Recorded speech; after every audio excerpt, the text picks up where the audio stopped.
Hey, we're back. This is Esports Writing Workshop episode 2. This time I'm with Volamel and Yiska, and this one will be more focused, I guess, towards Overwatch as a game, but that's just kind of the setting. It'll be a lot more about esports writing in general. So I'm not sure how exactly you guys want to start this. Like, we can go a few different ways. Either I can ask you guys your process, or you can ask me mine, because I don't know if either of you actually know what my process is like. Well, I know it from the last time we sort of talked about it. Like, I think I have an okay feeling of it now, but All right. if you want to elaborate on it, certainly that probably would help the discussion. Yeah. Yeah. All right. So here's how I would do article in general. So it starts with research, and that's just like, it's pretty comprehensive. So I look at a player's history, what they've done throughout each iteration of their team, what their role was within those teams, and then I try to crack a way to evaluate like all the different aspects of what I think is required of a specific game. So, for instance, in like CS:GO, I actually I had a running like tally of like, because I don't like, even though the stats in CS:GO are far better than Overwatch per se. Like, I don't necessarily like follow stats. I more follow like what I think the player is doing impact wise. So for like the last year, I was like basically giving like evaluating grades based off of what I thought each player was doing, and then I averaged it out for every event, right? And that gave me a good idea of where they were relative to every other player. And then I put that in the context of evaluating what they were doing in the team and what each team was doing relative to each other. Right? And then I put that in the context of the entire meta in general. And then from that, I slowly started picking out patterns. And then from there, you generally don't really need to put that much more, because at that point, you have so much data that's pretty easy to figure out an arc, a storyline, or narrative, or whatever you want to put into it. So that's kind of how I've done it in team games. In like single player games, it's actually a lot more instinctive, just because I'm a lot better at analyzing those. Because, there's like 8 less people. Like, even if like a game is far more complicated, I don't have to go out of my way to figure out who was responsible for doing this, who was responsible for doing that. So that's kind of how I've done it, and then that's kind of like the basis of what I generally do. I wouldn't say it's too far off how I do things. Obviously it depends on the article. So if I'm writing like an interview, I do like to go into a player's, social media, see if there's anything interesting that they've said, see if there's any notable historical dates that we can match up. Like for a lot of the Overwatch players, we're starting to kind of get into the meat and potatoes of the history. And, I can go back a year's worth in their career and say, hey, you were here at this point, what's been different? We can kind of get into that. But when it comes to like player-centric profiles, yeah, I would say that's pretty similar. Mine's a lot less methodical, I'd say. And mine just kind of like hits me. I don't know. It just kind of like happens, or I'm just like, oh, that'd be kind of fun. And then I like jot it down. Or maybe I see a pattern between like 2 players and I read about that. Like, it's a lot less like, yeah, methodical would be the word, I guess. It just kind of like hits me, and then like I get the creative urge to go and write, and then I bang it out that evening, and that's how an article's born, kids. The birds and the bees. Yeah, I think for myself, it's like, I think in general, for instance, I'm not good at remembering specifics, even though it depends on the thing.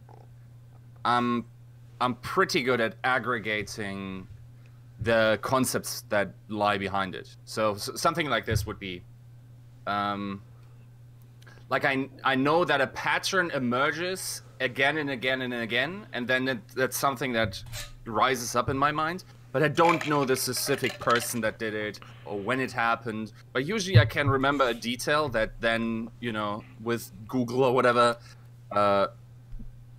you can sort of complete the picture, and then I have to go back to my, how I even came up with that, or how that stuck in my mind. It's sort of like a Foucault history of ideas type of thing, right? Mm-hmm. And then it's also that I'm,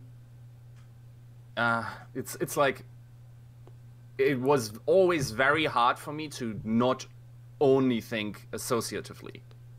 Like, thinking linearly is also why writing is still really a pain and also a chore. It really doesn't feel enjoyable to me. The act of writing itself. Mm-hmm.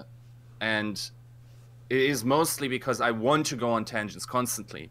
Like, my mind gets stuck on things that are like this, not what follows from this. Mm-hmm. And yeah, that has been a struggle, but usually I try to sort of incorporate a likeness into articles, therefore use a lot of analogies or pictures, like little things where I can explain concepts on, and that makes it a little bit more enjoyable for me, I guess. Do you think people... Can you name a writer that thinks linearly? I was kind of caught off guard when you said that, because I assumed that just everybody thought like that. Because I'm the same way. Like, I'll be writing something and I'm like, oh, that'd be a fun one to get into, and then I'll open another Google Doc and then I'll like try quickly the tangent before going on it, and then go back to the article, so I like get it out. I mean, kind of like purge it from the system. There are certain writers who do write linearly, but they're generally bad ones. And what I mean by that is the people that can write linearly are generally the ones who don't watch the games, because they have a lot less information to go off of. Like, that's like, those are the only people I can think of who don't like go off of tangents or like look like they're about to go off a tangent because they don't have the information to do it because they don't watch any of the games. Yeah, they're the perfect news spots, basically. Yeah, so like those would be the type of people I'd say. Like, as for this particular topic, I actually think if the website like engineers could actually do it, it's better if you let the writer go off of a tangent. And what I mean by that is, when I used to write for Team Liquid way back in the day, they actually had more features than in actual like any of my paying articles did. So there were like small little tricks I could do. Like, I could put in footnotes actually, right? And then the footnote would be like a gigantic tangent about what this happened, or I could put in like a sidebar of like I'd skip over something, but like it'd be something very interesting. It'd be like, okay, so yeah, then both of these players beat like, I think it was like Grubby and Artosis. It was like in an NASL, like very old StarCraft 2 thing, and be like generally that wouldn't like, but then I'd put a sidebar as like, I talk about that for a specific matchup, Grubby and Artosis, even though it's about like two other players. I'm like, the interesting thing I'd like to note here is that these two were literally the worst players in all of NASL history.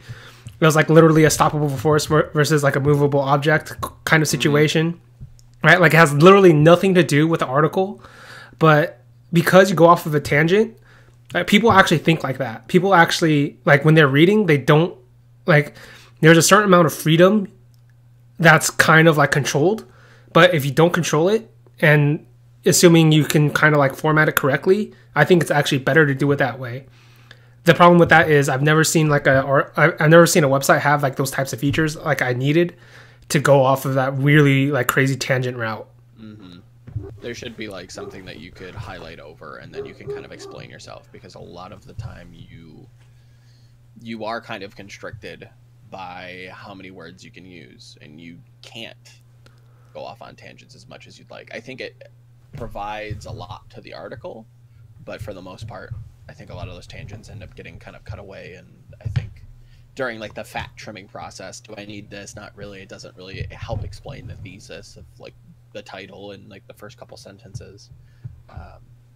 Yeah, it'd be nice to have some sort of like mouse over feature where you can kind of like explain exactly what you mean here, and like go into detail of like every little match and every little nuanced detail. Like, I think it would add to the piece for the people that would be, are interested in that kind of stuff. Yeah, like the way I put it is like, I did write, for instance, I wrote a piece about Life, right? Right after they caught him for match fixing, and I basically said like he basically fucked himself out of the title of the greatest of all time. right? Because he was like on track, like he was very, very close. He didn't have to do much more, but because he kind of ended his career early, like he never gets the chance at that point to ever like go forward. And then I wrote like a side tangent that was essentially cut out of the article because like it was for ESPN, I think. And basically, the side tangent is like the funny thing here to note is that the characters of Life and MVP, their destinies were defined by their character, by their character in a sense, because Life was always this gambly, mind gamey, instinctive, I don't give a fuck kind of player. Like he never gave a fuck. Like of all the players I've ever seen, he's like one of the highest when it comes to not giving a fuck in the highest pressure moments. Like he'll always gamble. That was who he was, and that eventually, like, and then we see eventually he literally was gambling on his own matches, right? Whereas like MVP was this guy who's like down on his luck. He had to like find a way out. He had to find a way out, and regardless of how many bad circumstances surrounding him, whether that was like poor family, broken back, 5 slip disc, a bad meta, whatever, he always found the one way in order for him to like pull out a miracle. And that's kind of, and basically in this side tangent, I basically said it was kind of like the defining difference. It wasn't their skill, it wasn't how they saw the game, it was their characters in and of themselves that like made the difference between that particular argument. But obviously that was cut out because it's mostly about how Life fucked everything up. So like that's that would be a funny side tangent. That's like a kind of side tangent in the context of Life fucking up, but because you can't, there's like ESPN don't have that kind of feature. Like I could write an entire sidebar, or I could do like a footnote, and because I think they in general don't like that many words in their articles, whatever it is. So that kind of got cut out. I think that could, like, to that specific point, I think that could spawn its own article like months later where you can kind of revisit it and do kind of like a part 2. And that's mostly how at least mine tend to work, where I'll have a tangent, jot it down, and then revisit it at a later date and see how I feel about it. Because sometimes I get more, eager to write it, sometimes less. It varies, but yeah, I definitely see where you're coming from. That'd be really nice. How do you guys... Okay, so I'm going to ask this question, but I already know that you're going to say all at once. But then I guess my answer, my question would be, to what degree? So, how much do you think of your writing as a service of providing information, storytelling, artistry, or like, yeah, I guess those were probably the 3 big parts, unless you guys can think of anything else that you want to do with your articles. There's also like the fuck you article. Vengeance, yeah. Yeah. Like I used to do this more in StarCraft 2 because I like, if somebody actually challenged me in that game, I could go far deeper into that game than I did in any other game, I think. But basically, I thought like Flash was really, really fucking overrated in 2015, right after Toronto or something, when he won that. Because basically, like I thought he was like legitimately like a top 5 player in the world at the time, but people were like, he's the greatest of all time. He's revolutionized the game. Nobody will ever touch him again. I was like, what the fuck? It's like one tournament, and then he got smashed by Sue, and then I went off this like deep fucking tangent about how he literally fought Sue in his best possible matchup and lost despite going like 30 drones, and like I explained everything. And that was like part information, but it really had no artistry. It was just like a giant fuck you article. It's like, you guys are all fucking wrong, right? I do so. Yeah. But those are the quickest to write, I find. Yeah, those could also be the funniest. Yeah, they're really fun. Yeah. But as for the division of labor between like information, storytelling, and artistry, was it like, first, I don't actually give that much thought to the artistry of it. Like I think it's really hard to try to make something artistic when you're trying to make something artistic, right? And then as for information, I actually categorize that differently in my head. It's more like tactical or strategic information. or tactics and strategy, because like the thing about tactics and strategy is like there's a weird mindset of the casual fan or the hardcore fan, which is in their minds they think I'm all about the tactics, I'm all about the strategy. Yeah, I love that shit. In reality, they're not very interested. Yeah. And so basically what you have to do is you have to, if you actually want somebody to look at the tactics and strategy, you have to marry that into the story or narrative, in a sense. Like I think like those pieces are generally what I consider the best pieces, but they're also the hardest pieces to do.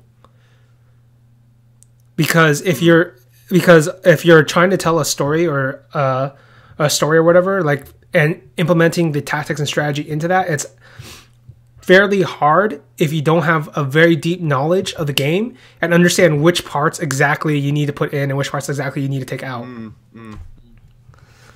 Right? Yeah. Yeah. Yeah, I would say that. Go ahead. Because the problem I see is always, so there's of course like writing for an audience, which I suppose you don't want to do necessarily, but it's like maybe it's an Overwatch thing. Honestly, it could just very well be, right? But usually it's the garbage analysis pieces that land up on top of the subreddit, because those are easy to consume because they are very wrong, but at least they are basic enough to be understood. That is a general trend. And then the very hard ones, so for instance, if we're thinking about the benchmark one, yeah, I think it had like 14 upvotes or something. Mm-hmm. Like, these ones just don't do well because they are too complex, right? Mm-hmm. So, in general, if we're talking about Overwatch, I think it's very hard to write an article where you don't actively like sometimes you get lucky, right? You get an idea for a topic that is currently topical, and then that thing might do well.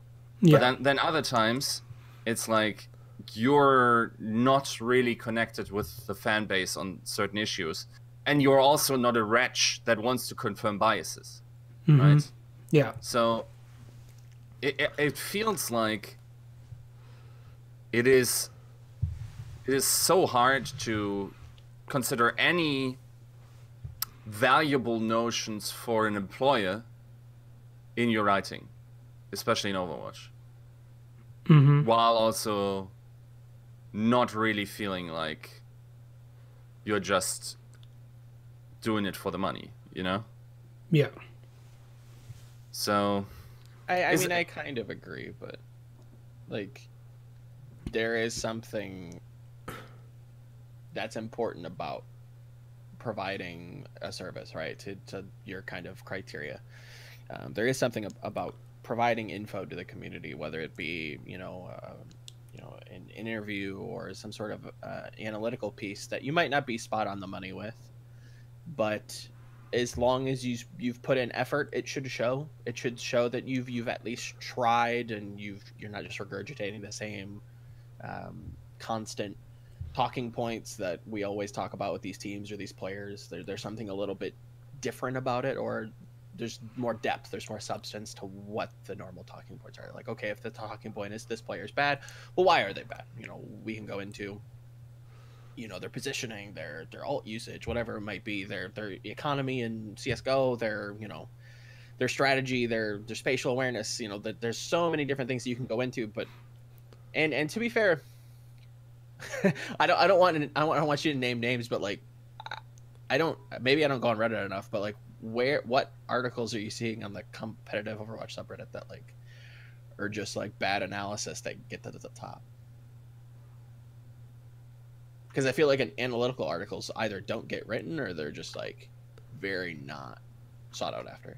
Yeah, or they do pretty poorly. I'm completely the opposite. I think it's most people aren't writing those. Yeah, I think it's very problematic when these analysis pieces aren't even on the front page of our competitive Overwatch. Yeah, yeah. There was one recently that not to give anybody shameless plugs, but there was one recently that came out that was, and that's how I found it. And I was quite impressed with it. And I, shouted the person out and was like, hey, good job. Like, keep doing this stuff because we need it. This is what the community, like, this is what I'm interested in. Like, please. It's basically like the same. The notion is sort of like the same thing that I've been observing with like stats in Overwatch. Everyone's like, "Oh, we want stats in Overwatch."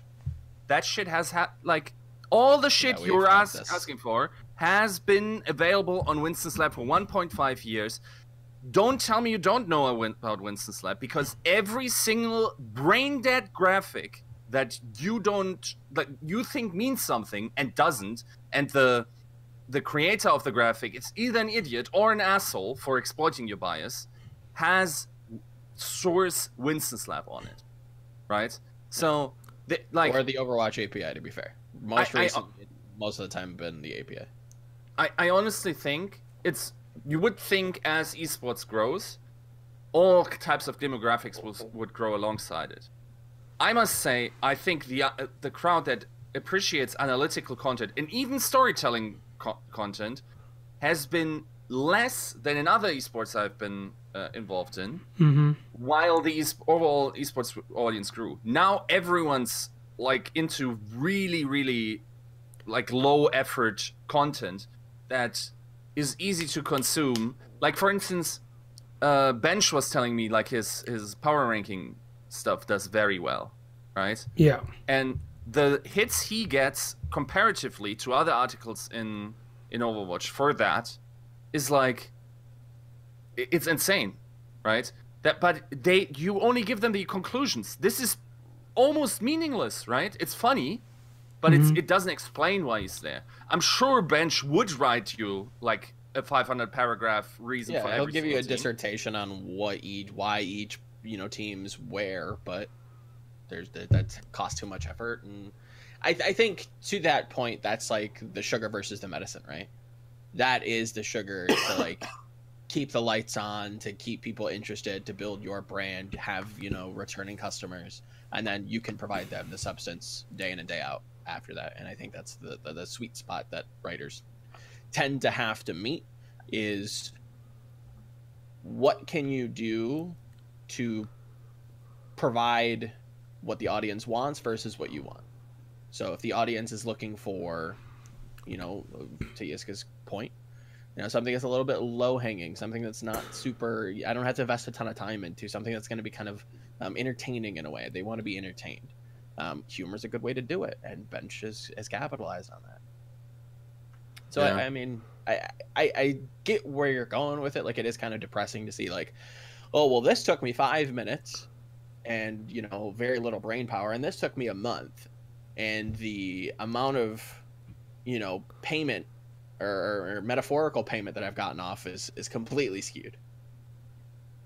Yeah. Bunch of little hedonists we're raising. I think that because, and again, I don't know how much you want to get into this, Duke, but I think because we're bringing in a lot of new esports fans, they don't have those associations. They're not really super invested yet. They like some of the players, they like the idea, but they haven't really been indoctrinated, I guess you could call it, right? They're not like in the brood. They're not looking to see all the storylines just yet. I think we're getting to that point where we're starting to see narratives really kind of pushed on the broadcast, but because we're so outreach focused. All right. So here's how I'd put it, I guess. This, I'd say watch out if you're an actual Overwatch fan, but like the ones that are watching this, probably not that many, so it doesn't matter. But basically, this is just the flame against all of them, basically. So, like, from what I've seen of Overwatch fans in general, is they don't think of players as people.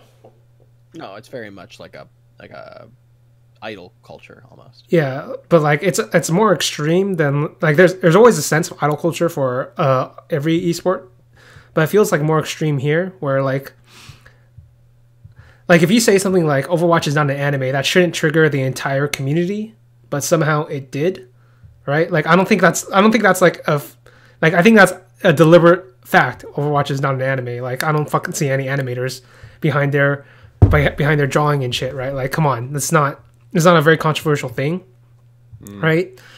And so like I get the feeling like I'm looking. I don't actually know where all these people are coming from or where they were introduced from exactly, but I get the feeling that they don't really have they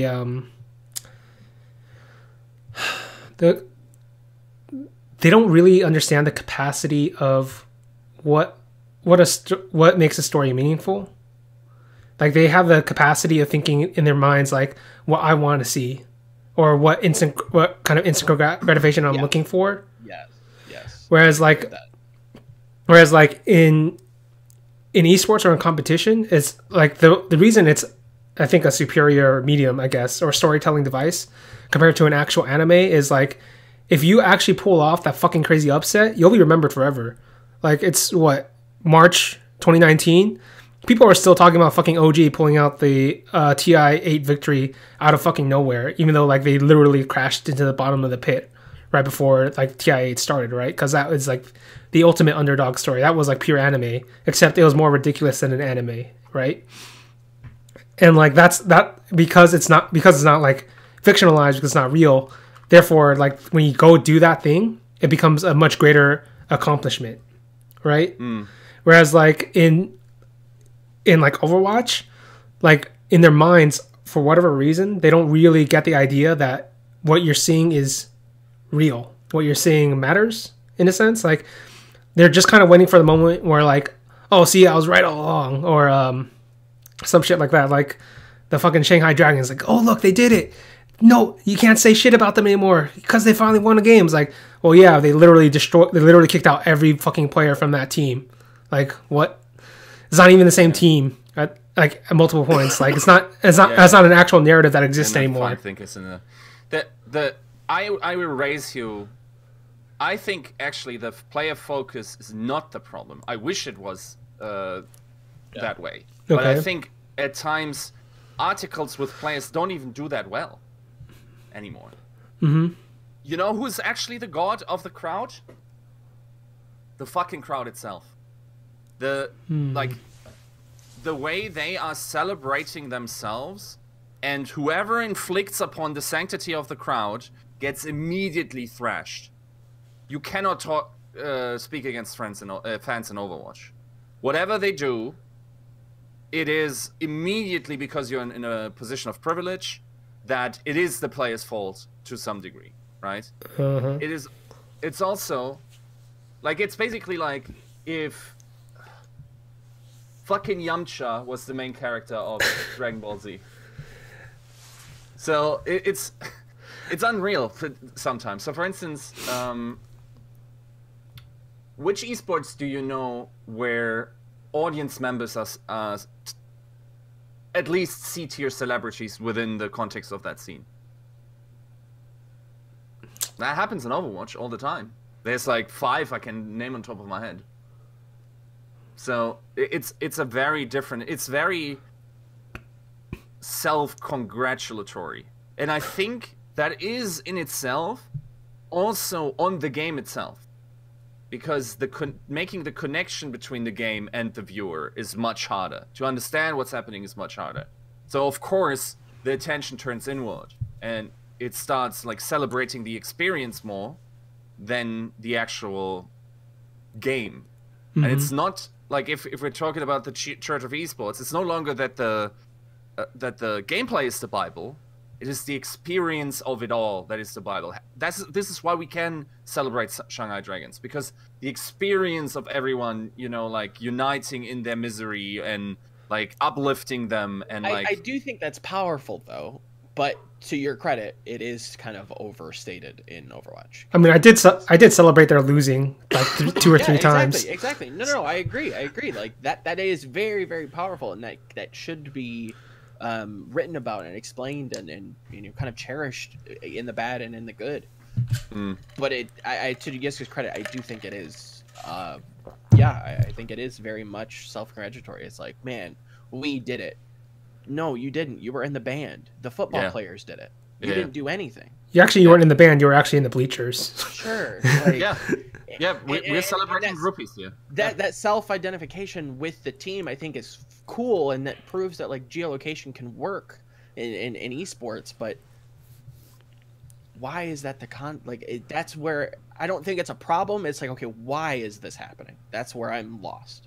If it is what it is, right? I mean, if you really want to dig into why, we're gonna have to like Yeah, walk out of Overwatch, and we're gonna have to like walk into like fucking the cultural mindset of what happened in the last like 20 years, right? Yeah, that's a very broad subject, rhetorical question. But I will also say, just really briefly, because this will, of course, like, we went from, okay, why is writing not appreciated, to this point, and it will sound like, why do we not get attention? That is, I really don't care. Like, yeah, the problem is that I need to be a person within the scene. At best, I'm also one that really strokes people the wrong way, so I create a lot of controversy, or I fuck up tremendously at the start of my career, and then somehow everyone magically forgets that this ever happened, and they just keep on having the same amounts of views like it happened. It's not that I want the attention. I want the attention to be on the stories that I tell. I can't deny that my ego is there, but I don't need to see myself on podcasts or like my name attached to the articles itself. For me, it's about bringing those stories into the world. I really don't care about. I don't even believe that anything but like that exists. So, it's. Yeah, like I've actually had experience of that. Like when I first was writing for Team Liquid, I think the first year I was writing, everything I did was attributed to the editor, Wax Angel. But it's like I never even bothered actually like commenting on the forums, because I was like a regular like forum poster. Like I never commented on the forums like that was actually me, because I didn't give a fuck, right? Right? Because like the whole point of the article is it's supposed to be about the player or the game or the history or whatever it was I was writing about at the time, right? And then a little after that, like I actually made like a parody quote of Major, who's like he was like a foreigner player who's like really hyping up innovation. So I made this like quote about him proselytizing innovation, saving the Terran race or whatever, right? And then everybody assumed that for some reason Major was the one who wrote the article. Like I still like it doesn't matter. Like the whole point is like you don't really care about the you getting the credit as much. Like if I was allowed to like get as much money as I do or whatever writing, and I could like have my name like stricken from the record, I'd probably do it. Because I feel like it doesn't really matter. I'm there. Actually, I think you lose out in a sense, like because you have to deal with all this other crap you don't really want to focus on in general. But I mean, that's part of the game, I guess. But like, I think like for a writer, for I guess an esports writer, like you have to remove yourself from the equation, I guess, from like. It's kind of weird because you're basically doing two things at once. It's kind of like life, I guess. Basically, you're trying to remove yourself from the equation and giving the best possible depiction of a storyline or a tactical or strategic information, whatever that is. But simultaneously, you need to have enough of your own ego to make that to make people see what you're seeing, without them realizing what they're seeing is through the presence of what you're seeing, kind of. Yeah. Right. It's why like it's why like let's say like you talk about like Thorn, right? Like there's a reason like he has like stronger personality. He has a very strong personality, but you don't actually see it in his writing. But you start going up the chain. Like you see it a lot you see it less in his panels, but you see it more in his videos, and then you see it the most in like his Twitter or whatever, right? Because that's the whole point. Because he kind of understands like how much of your ego you're supposed to put in each aspect of the media. Yes. But once he gets to the writing, it's gone, right? So that's kind of like the point of the writer is your ego isn't necessarily supposed to be in there unless you're doing a specific like piece, like a humor piece or something like that. So yeah, I honestly whenever I'm not writing in a character in that article, I wince at writing I. Yeah. I don't like to insert myself as much as possible unless I'm trying to unless I'm specifically trying to give my opinion on something. So I can write like a whole paragraph on like this is, and then what I think at the bottom. Yeah, but yeah, you have to like, I feel like you have to almost eliminate yourself from the article. But to your point about like the game, I think the game is like social media and being like, hey, I'm important. I did this. I wrote this. And it does feel very scummy. It feels very dirty to be like, look at this thing I did for this guy over here that's supposed to be selfless. But hey, you should pay attention to me though, because that's how like business is conducted. I wouldn't have a lot of the opportunities that I did because I wasn't like begrudgingly announcing it to everybody like, hey, I did a thing. Come look at it. Come see why I'm important. You know? Yeah. So there is again that balance of like, how much of this weird self-promotion can you actually do and feel comfortable with versus how selfless the medium actually is. That is actually one of the, like, the not talking yourself up is one of the biggest kneecaps you can, like, hits in the kneecap you can give your esports career. And yet it does feel very right to do. Right? There are times where you can tell that people are just talking themselves up though. And that's what you want to try to avoid. Like if I'm trying to like give advice to like an aspiring, you know, esports journalist, and I'm still trying to figure this shit out myself, so I don't know why you'd ask me. It would be like, don't do that right now. That'll come in time. Just, you know, focus on. At the beginning, it's always cringe. Yeah, but it's not. I honestly think at some point it's actually depending on what your goals are, of course. Yeah, sure, of course. It becomes, especially if you're like on the verge of making it a full-time career, I suppose, or just a very good source of income, it feels like this is where it probably would help you a ton doing so. Just like going like, oh, okay, so here are my predictions for the entire season. I had an 80% like correct tendency thing, right? I also you know like tweeting me right now. I'm triggered. Please. Yeah, like things like this, right? Hey man, you might be 80%, but only one of us here got the 040 right. It was me. True. That is true. That is true. Yeah. So that is, I think that's also very much outside of the true writer's or the writer's mind, I guess. Like when you are in this writing mode, ideally there's no self in that. Yeah. Right? So to be asked that, I even have that in tweets, honestly. Like I even recently ran into problems where my tweets would always come off condescending because I didn't write to a lot of these. So for instance, whenever I got philosophical or gave my opinion on anything that wasn't gameplay specific, I would not write I. And usually I would, for instance, for analysis, I would write I think, because I'm very unsure about this. But it doesn't mean that I'm very sure about philosophical issues, because that in itself doesn't work, right? Yeah. So I always chose to phrase it as one should, one could, one might, right? But of course, to others, this sounds like you're making a universal statement. When in reality, I might as well be tweeting to myself what I should avoid tomorrow. Like, yeah, it's total. A lot of it is kind of projection, in a way, where it's like, why, that's very analogous to my life, and I'm going to tweet about it because it happened to me, it affects me, and maybe it can provide some, I don't know, help or assistance to somebody else, or maybe it's a good idea that it reflects well in my life. But that is also, I wouldn't say condescending for you. I'd say like, people would look at it as preachy, like, oh yeah, or pretentious.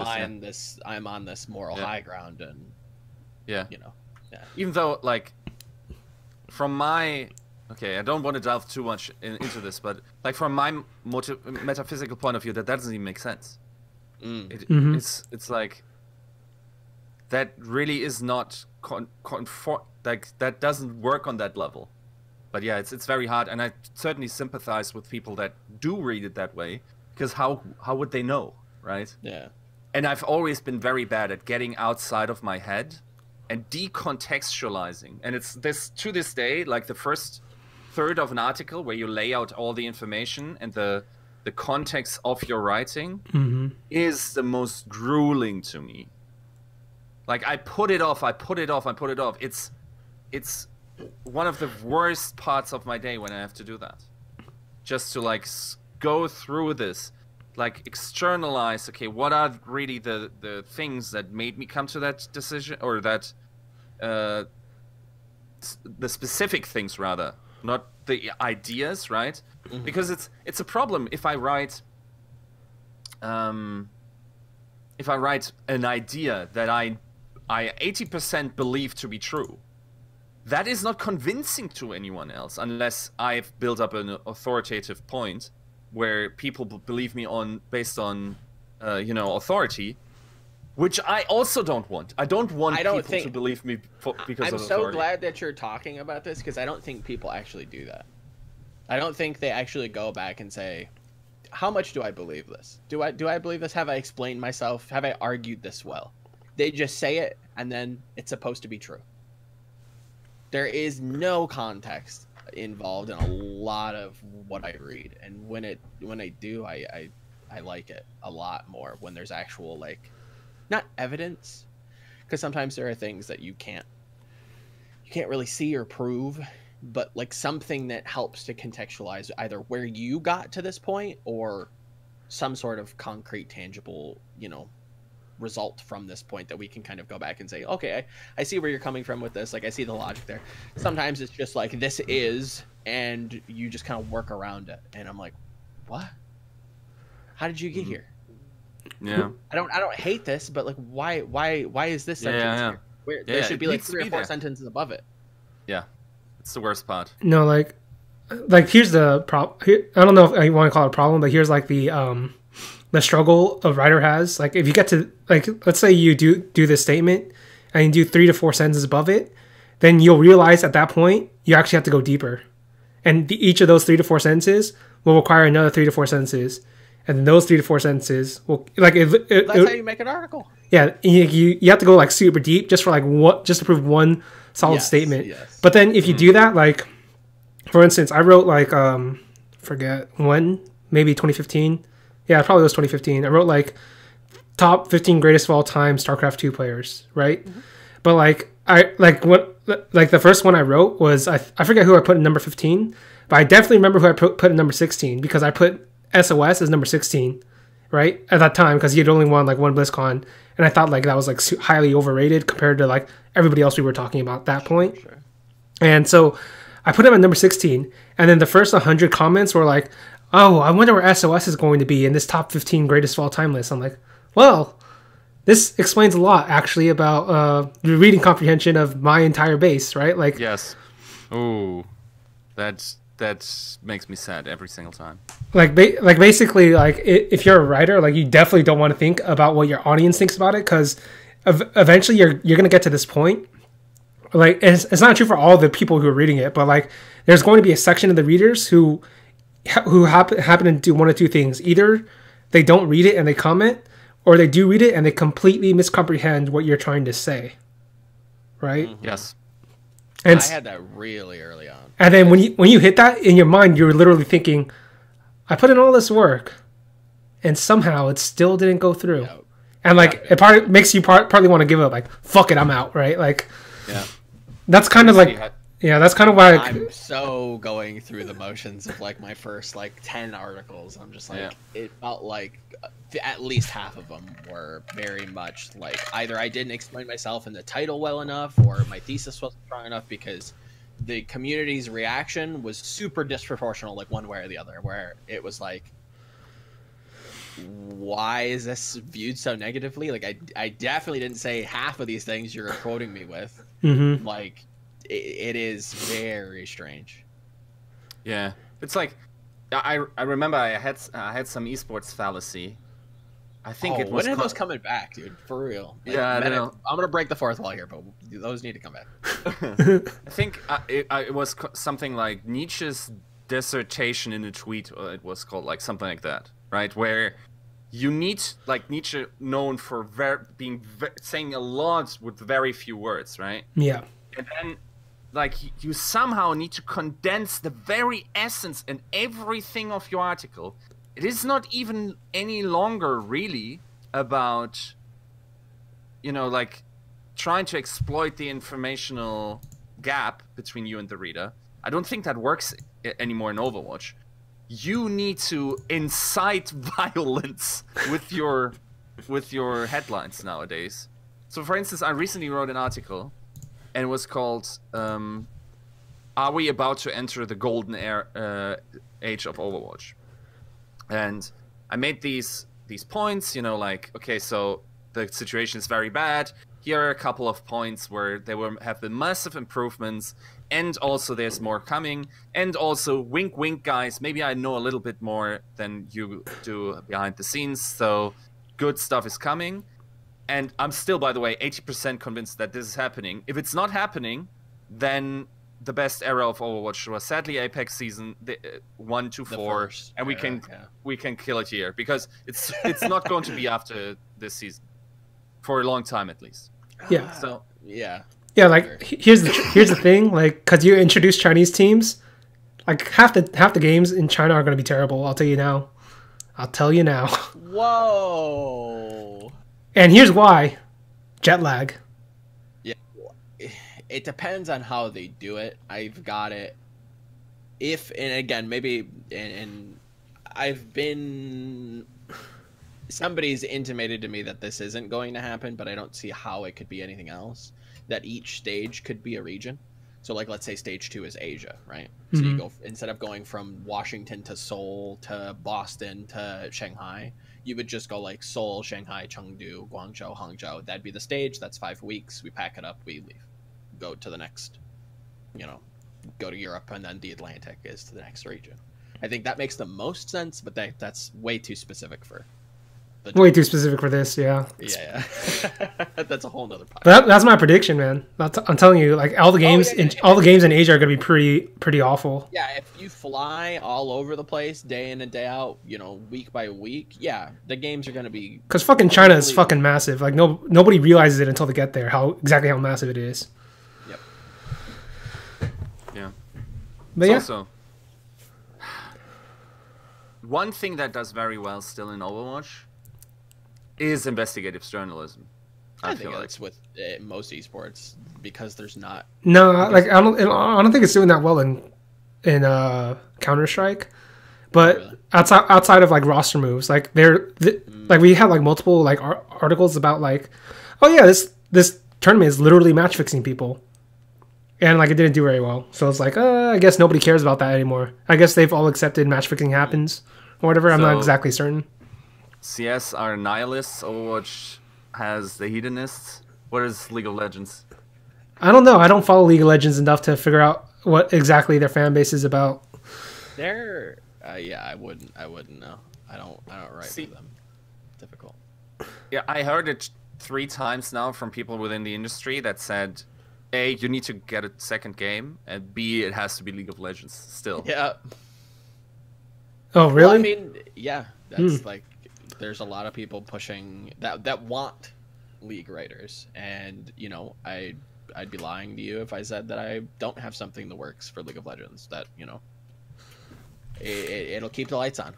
So, like, I don't mind following League of Legends. The problem is, like, if you want to do it right, like this is the problem with me, is if you want to do it right, like I have to follow like the 4 major regions, and that's like an additional like 120 games. Just for this season. Yeah, it's impossible. And then and that's not enough for me. Like, I'd have to go back all the way to like season 3 at least. So that's like 5 years of games. Like, that's my problem with it. Yeah, that's a problem with picking up a game that's so storied. That's been around for a good. But I guess I could skip NA because they've always been bad. To be fair, so sure, yeah. I'll do that. I think I'm just going to take one region and then see how it resonates. Because if you don't get ideas for that, well, you're out of luck. Then it doesn't work. Then it doesn't vibe with you. I still think, like, inherently I'm probably more aligned with Counter-Strike, but that in itself is like setting, like you can if you want to go multi-game, you can't take 2 dead journalistic courses, right? You can't get anywhere with It'd that. be like going into like Rainbow Six. It's like, does Rainbow Six really have a want for narrative articles and now like I don't think so. I think they're just kind of like, why do that? Like, but it's not. But on the other hand, I'm collecting them right now. So by the end of my tenure, I will rename myself as the Esports Archaeologist, specializing in dead esports civilizations.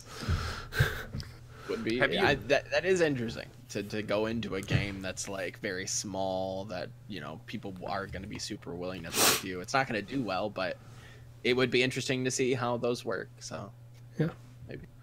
Have you guys thought about doing like video essay stuff where it's way back like a year or almost 2 ago, I think I toyed with the idea of for a start just write an article and then have me just on a SoundCloud link just have me read the article and see how that does in terms of views, right? Mm-hmm. But then I wonder how screenwriting in general does. Because for some odd reason, and it's honestly not high production value. So basically all the big YouTube content creators do is they get a shitty thumbnail, whatever. They get in-game footage and cut it loosely together, even though it's not at all connected to... Like, there was a kid literally talking about, like, YouTube drama while surfing. Yeah, I mean, that's typical. That's very much... Yeah. So just have gameplay in the background, and then maybe you could elevate it a little bit, and then have, like, more epic stuff. Maybe a little bit of music in the background, or ambient sound, and then... depending on the ambient, just in terms of what kind of style you're writing. Maybe even sit down with an editor and try to create some of those videos, but still keeping it light so it's still engaging. Because I don't know if reading is even going to be a format much longer. Like, yep. I work as a teacher, right? Or I teach on the side, and it feels like even less than when I was in school. Children are reading, and it also doesn't seem to be the ones with the tablets, with the consoles, or with the gaming PCs.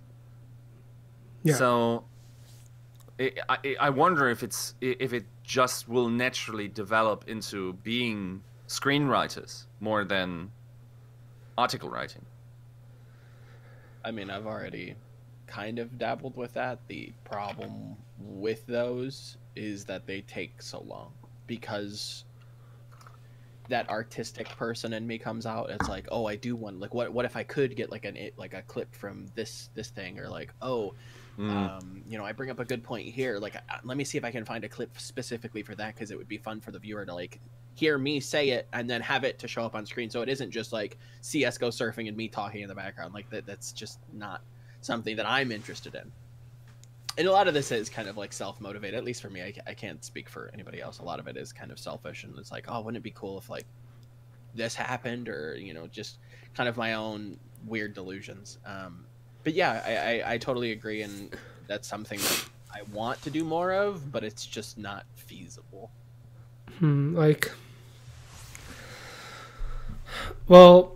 I guess civilization itself is kind of screwed, because I think reading is actually like one of the more important ways of let's see here, I don't want to say it. It's one of the most important ways of finding the self, I guess. That's the best way I'd put it. And so I think civilization itself is kind of screwed in the sense that medium is kind of dying out. And yeah, I know you have like podcasts, I know you have like audiobooks and stuff, but it's not the same actually. Like just the processes that happen in your mind are different than either of those. Yeah. Right. So I think civilization itself is kind of screwed in that sense. But as for what you're talking about, like I kind of get where you're coming from, but like the problem isn't. The problem is like you'd have to learn an entire new skill set. I guess it's very different from just writing. And Sure. that kind of writing is also different from article writing itself, I think. Yes. Yes. Like I could probably do it just because when I feel like it, or every once in a while I'll get an article where I'm kind of just like parody Martin Luther King Jr. or something, right? Because I have very similar like writing style to his like speeches or whatever, or so I've been told. But like I kind of see where it comes from. But like for me, I think the medium I'd like to see it go to is comics. Like I feel like comics are probably a better medium for that kind of thing. But like the whole problem with comics is like you're opening up a whole can of worms. That's another whole new skill set. That like, are you an illustrator? Can you have to find an illustrator that you want to work with that is friendly to you, that can have some creative input. Like, I think I see where you're going with it, but again, you kind of fall into the same pitfalls. Where exact same pitfalls. Like a whole new thing I have to learn, and like comic writing is very different from just like article writing. And like the whole problem with like the whole problem with just writing itself is I think the writers I actually respect are the ones that do a shit ton of research, even if like they're not allowed to use all of it. Like, I'll be honest, I'm gonna go ahead and guess. Like, I think the best writers probably only use like 5%, maybe 10% of all the research done. Yes. Unless you have a cool editor that lets you use all of it. Yeah. Right. So it's very hard. And also, I feel like so when I started out writing, like seriously writing, not like, okay, I used to do like, I was a replay approver on replayers.com way back when in Warcraft 3, where I wrote like, I reviewed the replays, and then I handed it off if it was a very good one, so we could vote upon it being like the replay of the match. And even if it was just a top one, you would have to write a short summary of what happens and the context and whatever, right? That wasn't that long. But when I seriously started writing, I still killed very few ideas. I think I hadn't really understood that not every idea I have is valuable. Actually, that the fewest ideas I have are valuable. And well, that's the hold thing. up Like, as well. I don't mean to cut you off, but I think that kind of goes back to like your 3 bullet points of like, you know, providing a service, storytelling, and artistry. I feel like those can be 3 separate people that have 3 separate like wants or desires. So like to that person, to that Yiska, right? That person needs to provide a service, but there should also be, well, you know, another Yiska that wants to tell a story and is interested to tell a story, and then there should be another one that, you know, wants to be artistic and like have that kind of flair, and just this is just going to be the article that I kind of like go full on verbose mode and just kind of like add a little flourish to it and be fun. Like, I don't think all the ideas are bad. At least that's my kind of philosophy. It's like, okay, if this is an idea, we can have this, revisit it later, and then, you know, take it however it goes. Like, I don't think any idea is bad. It's just fit for you on different days, I would say. Like, maybe that day it wasn't for, you know, that person. Maybe this is me projecting. I don't know. Maybe I've split personalities, or I have no idea. Okay. I probably have to hear the ideas first, I guess, before making a hard judgment. But like, when we're talking about ideas, generally the ones I think that are bad are the ones I think that are false. Sure. Like, of course, like the hypothetical that I wasn't necessarily and like, but like the whole problem with like the supposition I put there, or the statement I put there, is like, if you really dig down into it, like a lot of things you can prove to be false, right? Like, for instance, like let's say for instance, like I wanted to write an article saying like Bumper is going to be the next Miro, but when I actually look into it, it's all false, man. Like, this guy's a feeder. Like, this guy is a legitimate feeder. Like, I don't think he's Miro. I think he's just some dude who happened to luck into like a team that can cover all of his weaknesses. See, any of that though, Stuccio. And again, I don't know if you want to get into that, but I don't think that's false. What, that he's going to be the next Miro? I think trajectorily, if that's even a word, there's a lot of similarities there. No, there are a lot of similarities, but like the difference is I don't think he's going to make that jump, because I don't think very many players can make that jump from great player to defining the meta player. Sure. I think if they were to put a cap on stage 1 playoffs with like a 4-0 with that style, and they like demolish NYXL, this, that, the other thing, I think you could frame it as he's kind of this team has set the pace and he's at the forefront. So like, I agree to an extent, but yeah, it is going to be hard for players these days to kind of reach those peaks where you are kind of the paradigm shifter. You are the new Jonak. Like, it is difficult to be that person. Is Bumper that person? You know, when we look at Miro, obviously not, but there are a lot of similarities. So like, while we can't know the most the truest true, or the truth, right? I think it still holds value in saying like, hey, look, like these are a lot of similarities. Do we come out to the same conclusion? I don't know. It's up for the audience to kind of, you know, it's providing a certain... And then like the problem with that is like, you and the audience both know, well, it doesn't really matter, does it? Because the patch is coming. So he literally can't do it. Like, he literally cannot do it. Like, that's the addition. That's the other point I didn't put in there, right? That is actually also one of the reasons, I guess, that, as a side point, why it's hard for people to find attachment, is because player identities change so rapidly in Overwatch.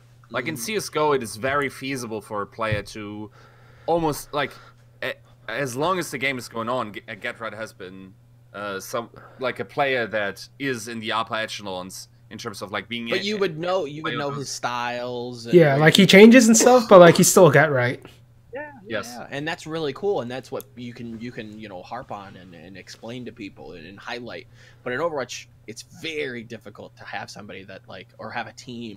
More often than not, you have a team that's like very identity driven, and sometimes they do well and sometimes they do bad. But very, very, very often do you have a player that consistently has the same color within each and every patch. And like so far, it's only been Jonak, to be honest. I think both in like in that point, like both why I think you undervalue Bumper and why other people overvalue Bumper.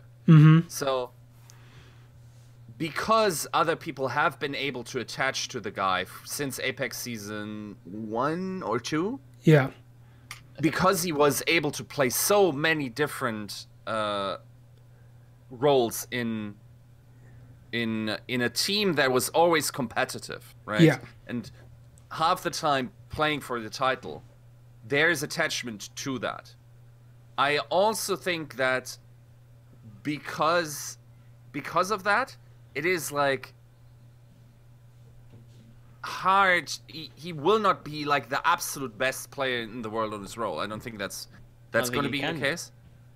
But I think the quality in being able to sustain himself over so many different metas is something that needs to be recognized. He's arguably one of the handful of people that have been able to do that in Overwatch history, and I don't think we're going to get many more. I think most careers going to be 1 year and then it's done, even for superstars. I think that it's quite possible that, for instance, for Jonak, it is different only probably because the flex support role wasn't changed significantly. I might be wrong. Maybe he's one of the other guys, but let's think of Gesture was already a good example. Gesture's already dead. If this meta continued, he'd be out by next season, right? So, but next patch, he's once again going to be one of the best players in the world because Winston's coming back, and the stuff that is buffed on Winston with the boob changes, he's one of the best players in the world with.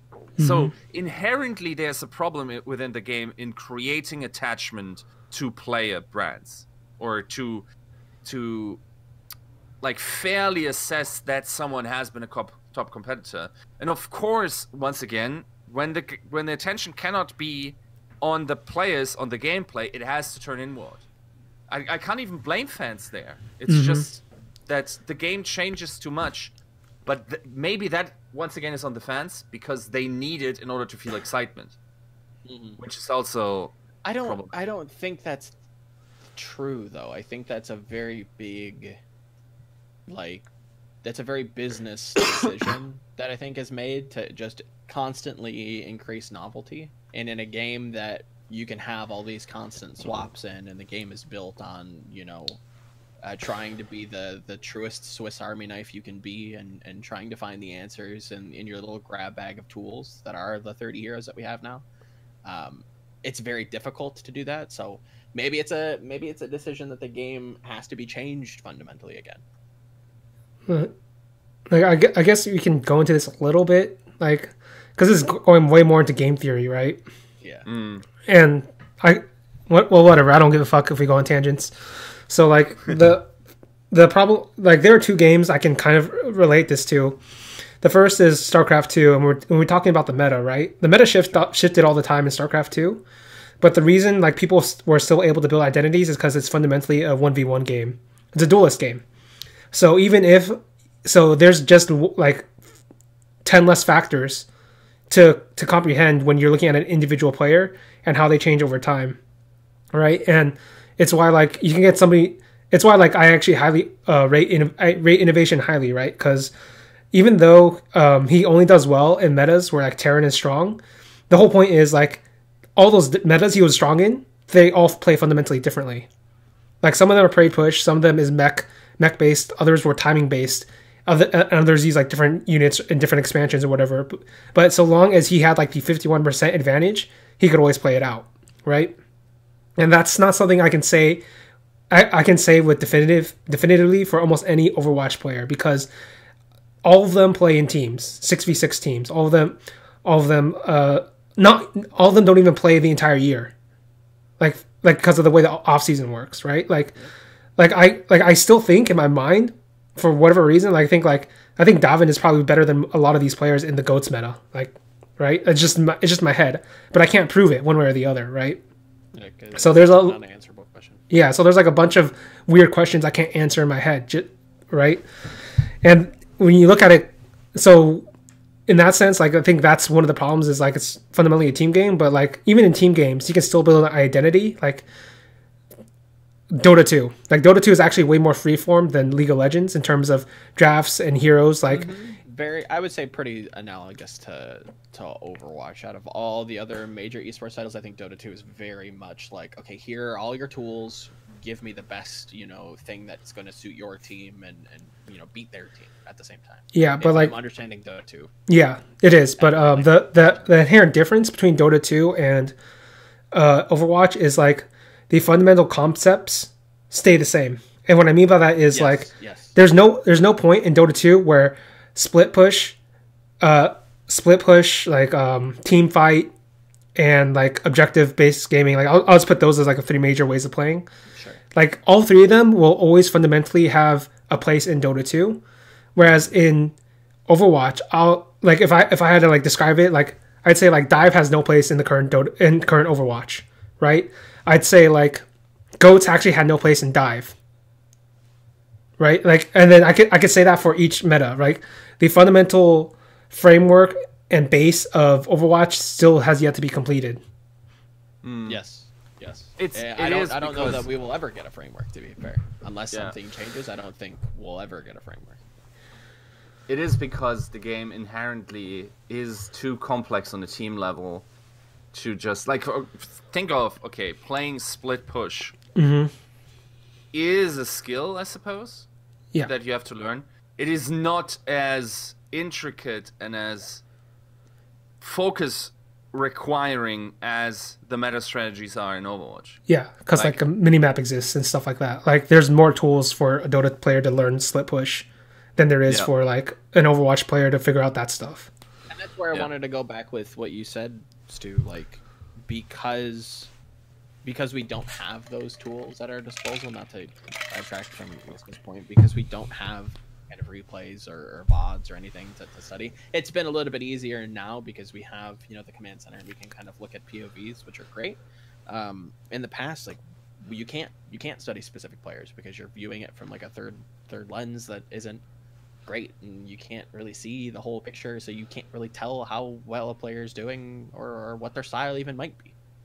But in 1v1 games, most of the time, whether it's a fighting game or Dota, correct me if I'm wrong, but they've had replays for. Yeah, they've had replays since the beginning because Ice Frog is an actual elitist, unlike the Blizzard guys. Just throwing that out there. plead the fifth on that. But I didn't want to sidetrack from what you're saying, Yiska. Please continue.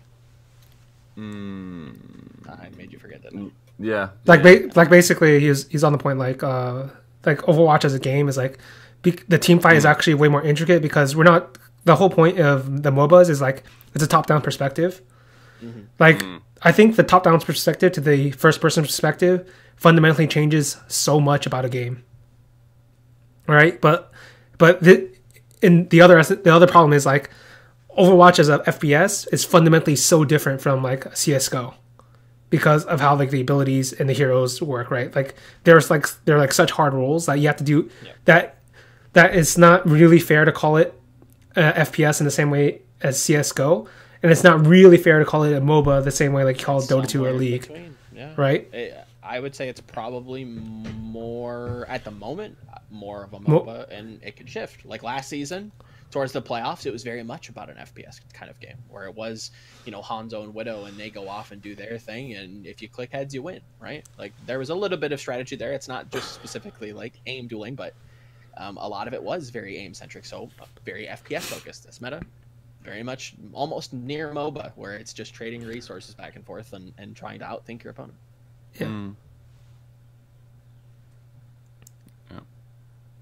My bad, buddy. I didn't mean to cut off your point. I'm sorry.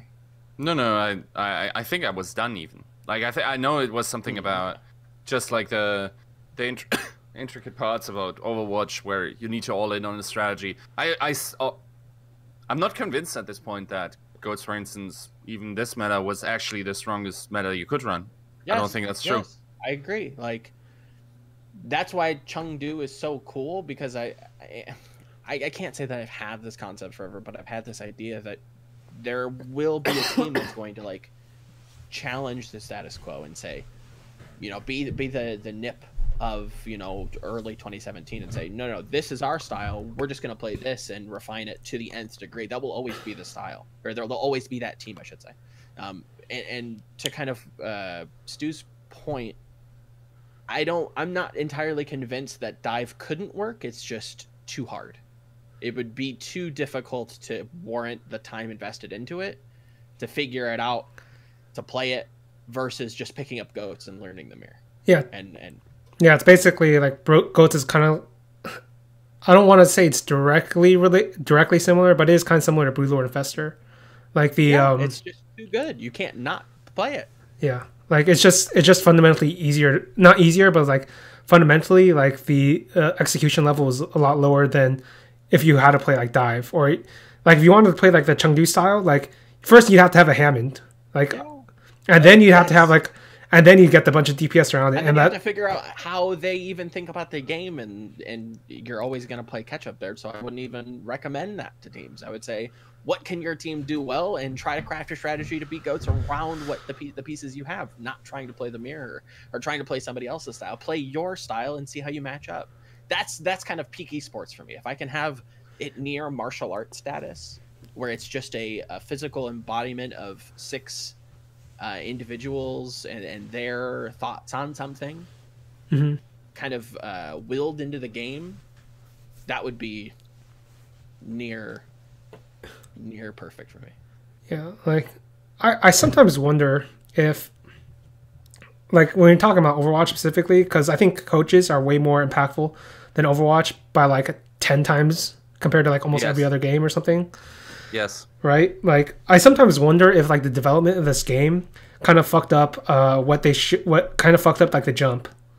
Cuz like usually the jump is like you go from a bunch of players to like one leader who kind of figures it out, and then everybody else in the world kind of like tries to find that leader who figures it out, and then they jump towards the coaches, right? Sure. Mm-hmm. And then basically like the whole point of this like gradual progression, if you want to call it that, is during that period when you have the in-game leaders and the players, everybody at that point is trying to like literally force their own style of play onto the team. But because you kind of jumped from there, from like the first point of only players to coaches and players, you never really got the point where individual players have like very well thought out patterns of how they want to play, how they want to play their individual game in the context of the team in relation to the meta. Like I don't think that ever happened in Overwatch to a large extent. Yeah, it happens here and there now, right? Like with Bumper, for instance, like, or with Fraggy, or with like Carpe. I think these guys forced styles for their teams, I suppose. But yeah, generally that doesn't tend to happen, and I think there's also, I'm not sure if teams are actually more scared, or because like. So of course, we are a franchise league. So the way ideas enter and then battle for supremacy is like very different than it does in open esports. Yeah. Right.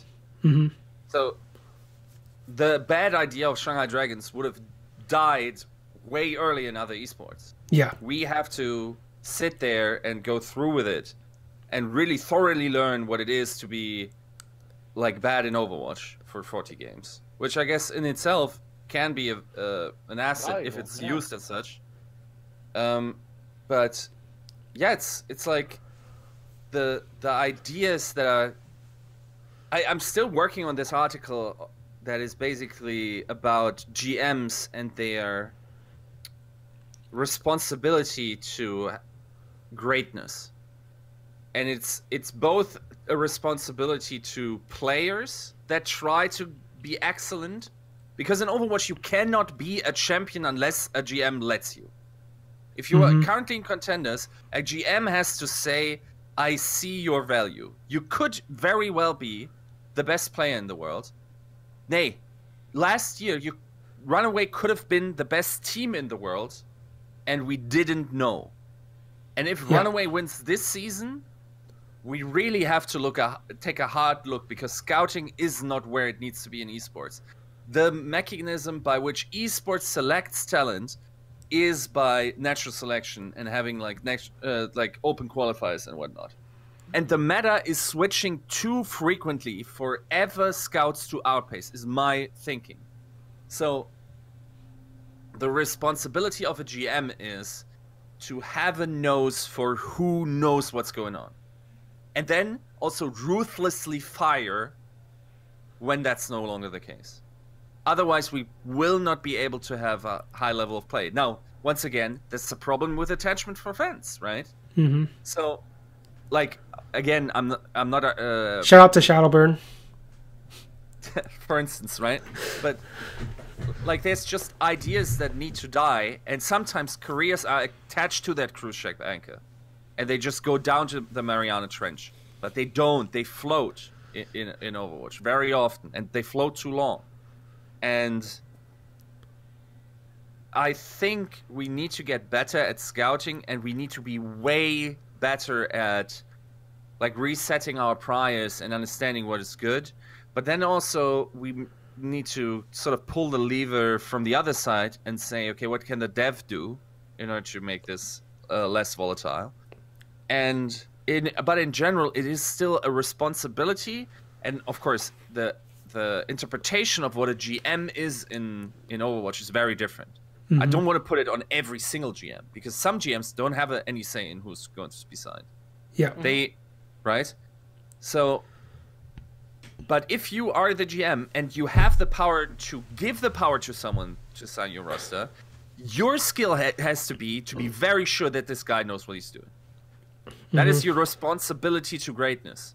That players that deserve it get there and can show us that they deserve to be there. And that is a problem in Overwatch, and it also, I think, is a lot of structural issues that we're facing. There's so much, like, the patterns of problems in Overwatch are rarely ever only team dependent. So why is 80% of the league pretty bad at the moment? Why is that? That cannot be a team issue. It has to be a structural issue. Is it because the off-season is too long? Is it because scouts are bad? Is it because we're not starting to practice soon enough? Is it because we're not incorporating good ideas from contenders quickly enough? Will it matter in Stage 2 is another thing. Is London right in just sleeping the first season off? Maybe. will we always have to stomach just stage 1 being very bad in Overwatch League in comparison to contenders? And then hopefully there being a meta switch? Do we need to switch the meta before the season starts? Like, it's structurally still not figured out. It's not figured out from a GM perspective. And storytelling itself suffers. But we, and this is where our responsibility comes in, I think we also haven't found a good way to tell these stories then. Mm-hmm. And tell them powerful enough that this seeps into the zeitgeist, if you want to. Yeah. Use a big word. Yeah. I think you find that at times you can in this world of in Overwatch's world of uncertainty, where everything is fly by night and rules are malleable and stuff just kind of is still yet to be figured out. We're still in the figuring it out process, sadly enough.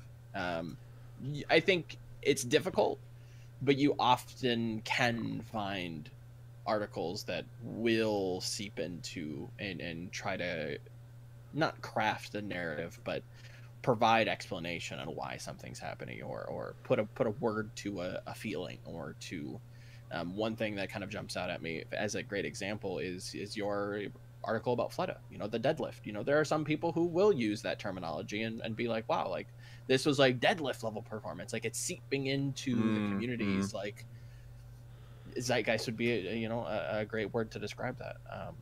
It is difficult, but I think that's the nature of where we sit and where esports sit in the grand scheme of things, and what kind of growing pains it's going through. That it's difficult to write those articles, but it doesn't mean that they're impossible. Do you guys ever consider like trying to subliminally message, or to like use certain things that you learned about human psychology in order to deliver a message? Other than the typical stuff that I've learned just through esports like journalism, where it's just like you don't want to ramble for too long, like very very general writing things in our space. So like keep it within like 1,200 words, like make sure the first paragraph is fire, like you want that like spice to entice people, you want it kind of front loaded almost, you want that grabbing title. Other than that, not really. See, I didn't learn any of those things Volamels talking about, but I just did it by trial and error, so I don't actually know if I'm even doing that now. But as for trying to subliminally message, no, in general, I'll just be very direct. Like I think I wrote an article like a week ago, maybe 2 weeks ago, like NIP need to make a roster move within the next 2 months, or they're fucking screwed, or something like that. Yeah. Like this player is good, this player is bad. Like there's no subtlety with those. It's just like, I think this guy's good. Here's why. Like this is fun. That's why I like them. Like it's I don't know. No, I don't think that I try to subvert attention anyway. Like not trying to play Penn and Teller. Because like I guess if I soften the blow a bit, like I understand where this is coming from. Is like if you really wanted to help a team, you'd have to convince the team, and in order to convince them, you can't be blunt.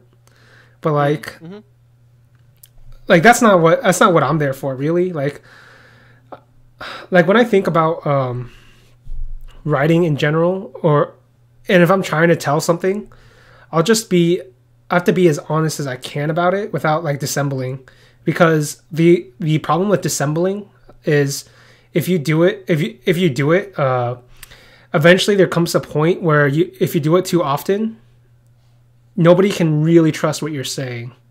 Like I feel like this was a big problem with a bunch of League of Legends casters way back in the day, where like I literally couldn't tell what the fuck they were trying to say, cause like I didn't watch that much League, right? So I'll be like, I turn on, I'm like, yeah, it's SKT versus Cloud9. In my mind, I'm thinking, well, Korean's greater than America, so GG. And they're like, and then they're like, well, Cloud9's gonna win this, and like all three of them pick Cloud9, and then SKT stomped them. I'm like, okay, so I can either think one of two things here at this very moment. I can either think all three of you are liars, or you're incompetent.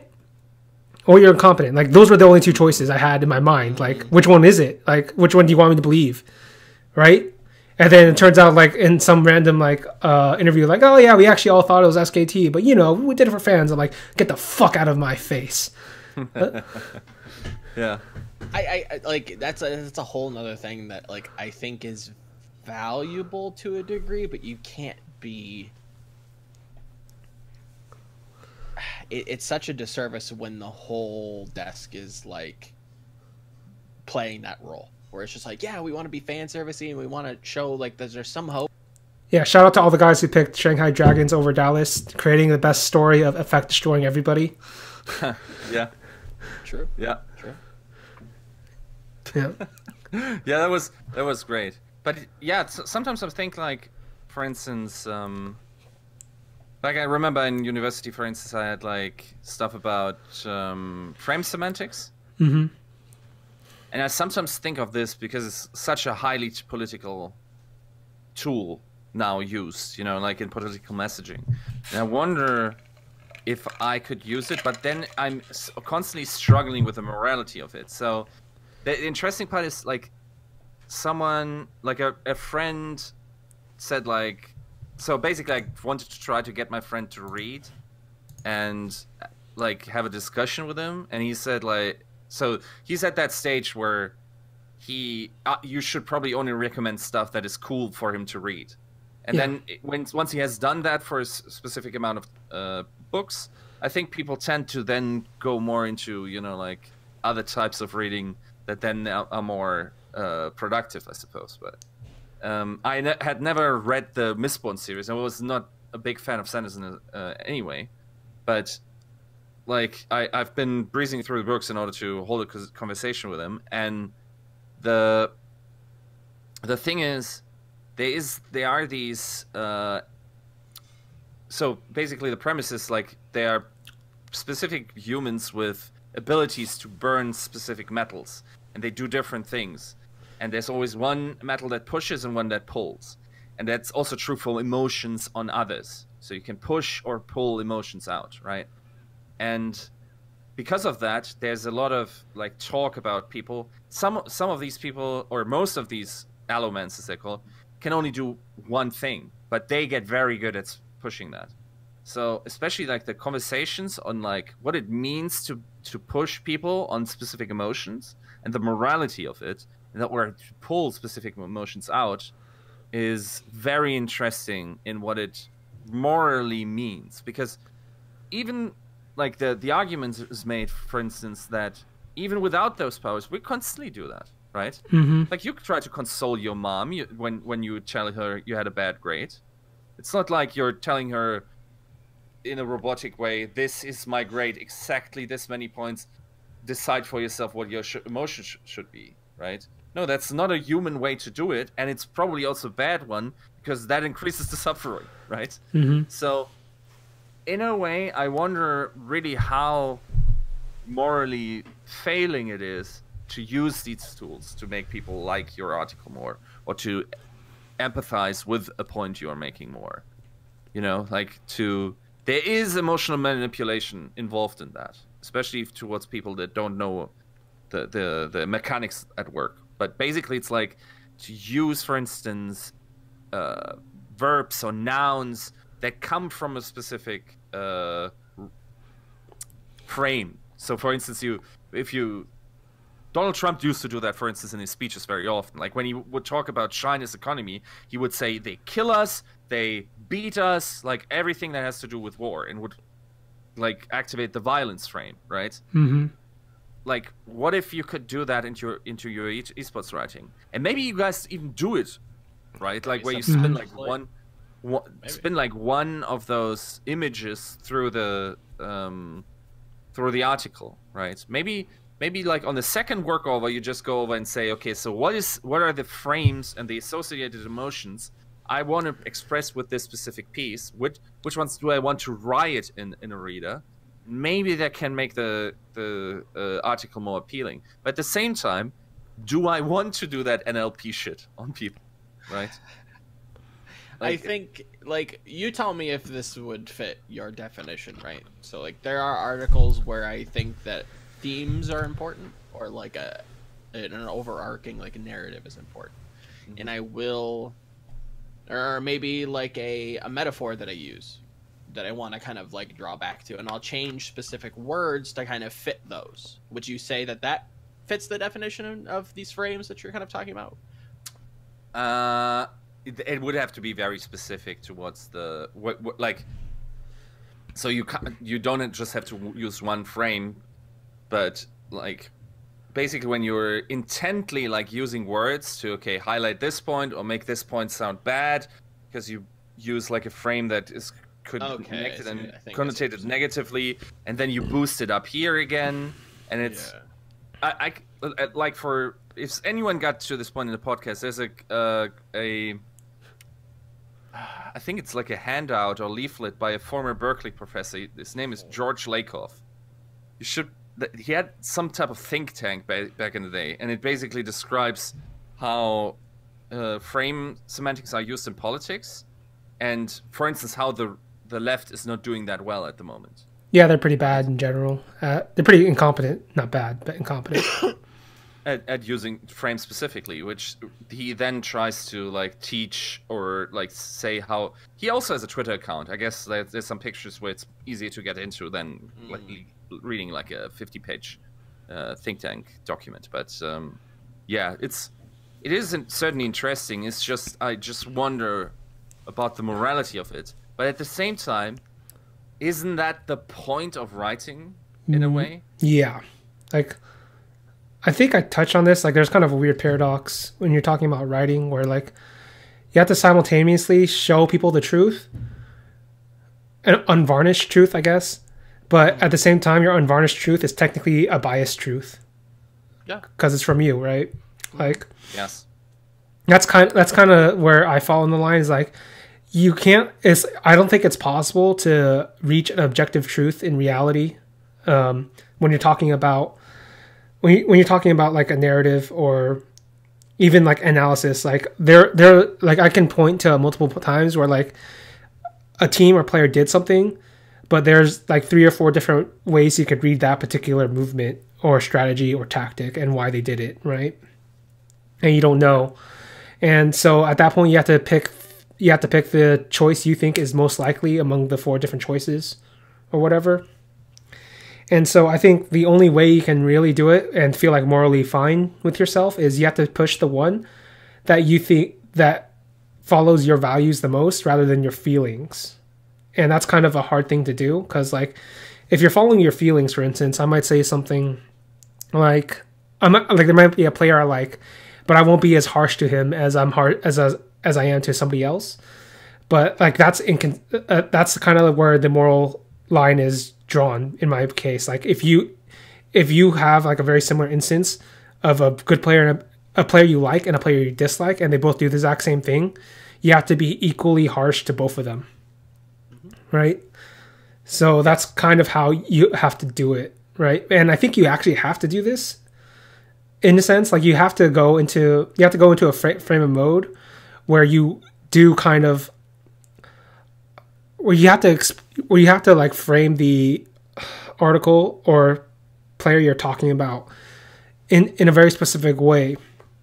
Like for instance, when I wrote about Naniwa a bunch of times, right? And in one of them, the prevailing feeling at the time was like, this guy's a fucking asshole. This guy's a jerk. And then the corollary to that is like, if he wasn't such an asshole though, I'd like him because he's really fucking good player, right?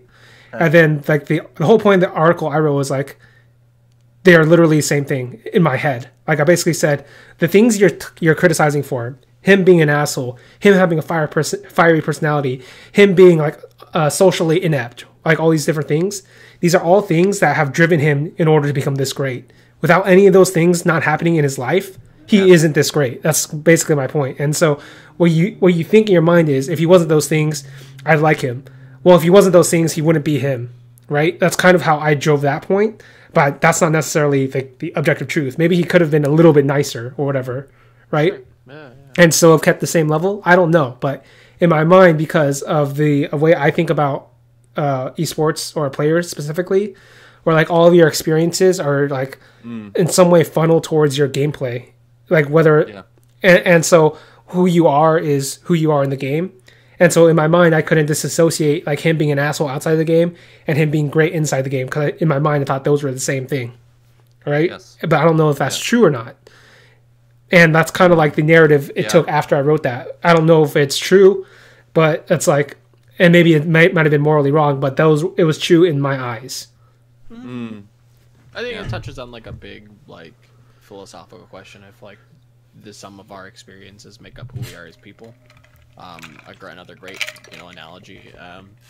I was up playing auto chess last night, listening to a Joe Rogan podcast, and they talk about how maybe Stephen King wouldn't have been such a great writer if he wasn't drunk on booze and high on cocaine for most of his life. Maybe that unlocks some specific door. I think Joe talks about this.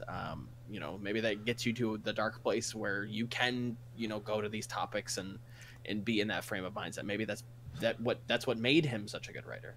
I don't think we'll ever know that, to be fair. I don't think we'll ever get to a point where we'll ever come to a shred of truth on that question if all of our experiences make up who we are and form what we do. I don't know. Yeah. That's no, tough it's to get to. It is very different just from the axiomatic assumptions you have. So for instance, on one level you may think suffering is bad. You don't want people to suffer, right? Mm-hmm. But suffering is the premier facilitator of art, I think. Like, can you name me an artist that would be timeless, that has never suffered in his life, or didn't have most of them have, like, over their entire lives had issues to some degree, right? Mm-hmm. So it's what is the moral compass then? Do you say some suffering has to be and it's not as bad? So for instance, if you're creating systems, right? So like in the Overwatch League, right? It's like, do you design systems to minimize suffering for players? You jeopardize level of play. But other people might disagree with that in terms of like what is actually good level of play. What do we want to sacrifice or have these players sacrifice in order to entertain us? Is it even entertainment? That I don't think that is even, like, to me that's not obvious. Mm-hmm. I personally don't see it as like an entertainment thing where I come home and think like, oh my god, this workday has been so bad. Let Overwatch League cheer me up. No, I want it to be an experience where it's very possible it's dragging me further down, right? If at least for the fan experience, like if you attach to a team and it has a bad day, your day gets worse. That is the ideal scenario for sports. I still think that's part of entertainment, though. Like I think there is. I know where you're going with this, and I think that entertainment is often looked at as like this very jovial, like escapism tool, right? Yeah. But sometimes, for instance, right, I think we'd all agree that movies are a form of entertainment. Yeah. Or comic books are a form of entertainment, or any kind of like art-driven media is in a way entertainment. And some of the most entertaining things are entirely depressing stories. Yes. Mm-hmm. And that could be the same way if you look at the Washington Florida Mayhem game. Entirely depressing story, and I didn't watch that, thankfully. So cool, good on you. I still believe in the concept of catharsis, for instance. Sure. You as a viewer stand to gain by experiencing the suffering of others in this play, but it isn't a play in esports. It is actually these people's lives, right? So it's a hard topic, but I can see, like, especially if you're incorporating or trying to really be welcoming to the demographics, some of those people probably are, like, by all rights, they shouldn't have to suffer anymore, right? The catharsis is happening in their life. That's fine. And it's that still the question is, like, where do we find that balance, right? And how do we make it genuine? How do we make it so it is enjoyable, but it's not just enjoyable. It is not just about fun. It is about satisfaction and life enhancing lessons that you learn. Because in my mind, esports, like, what is more metaphorical than a game, like a game played on a virtual playground? Nothing is more unreal than this. Like, okay, sports was already unreal because the rules of sports doesn't follow real life. In real life, you don't have objective metrics how you win a game, the game of life. Yeah. In sports, you do, right? But then now, with esports, you drag it into this virtual arena, and it means nothing more to the real world, but still it does. It's so metaphorical in what it can mean, and how, especially youth, you can then help to develop these life lessons, right? I think it's much easier to fall into the trap of, I want to be Cristiano Ronaldo, and completely miss the point of the lesson of what the role of like an idol can be for you if you want to do IT. You could look at Cristiano Ronaldo and say, I want to be the Cristiano Ronaldo of mechanical engineering. Sure. Right? And the same, I think that trap is way easier to fall into than it is in esports. I think it's like in esports, you look at the player and you don't necessarily have to believe, because it is so virtual and so unreal, you don't as easily fall into the trap of, I want to be a pro player. I think most kids have an inkling that they don't have the propensity towards it. But to take those lessons from the Jonex, to take those lessons from the profits or whatever of the league, and then to say, I'm going to be the Carpe of nursing. I don't know, right? And just like, because that is the inherent quality of esports. And then also because it happens on the internet, it's so connecting in all types of communities, right? Like we are so close to having a global league, but also theoretically maybe even competing globally against each other, and sort of like having a unifying experience where you're not. So, for instance, like compare my day-to-day to someone that lived in the Middle Ages. Like they were created by their surroundings that was dictated by them. I can seek out Americans to talk to on a podcast, jump into TeamSpeak, talk to 2 other Germans, Americans, like Swedish people, like all kinds of, with the same interests, right? Those are the qualities, and I think we're also not utilizing them enough as such. And I think, for instance, for content creation, to frame out, to like put it into something readable for the viewer, to see like the basically the gameplay is the scripture, and then we're the scribes, right? And also the interpreters to a point of view, but not enough, because or not to the absolute degree, because you still want the viewer to do their own interpretation, to interpret it for their own lives, right? Yeah. And I think if we get to that point in writing, that is like the pinnacle of writing for me. You can facilitate those undercurrents. Sorry for it. No, I that was yeah. I agree with most of what was said there.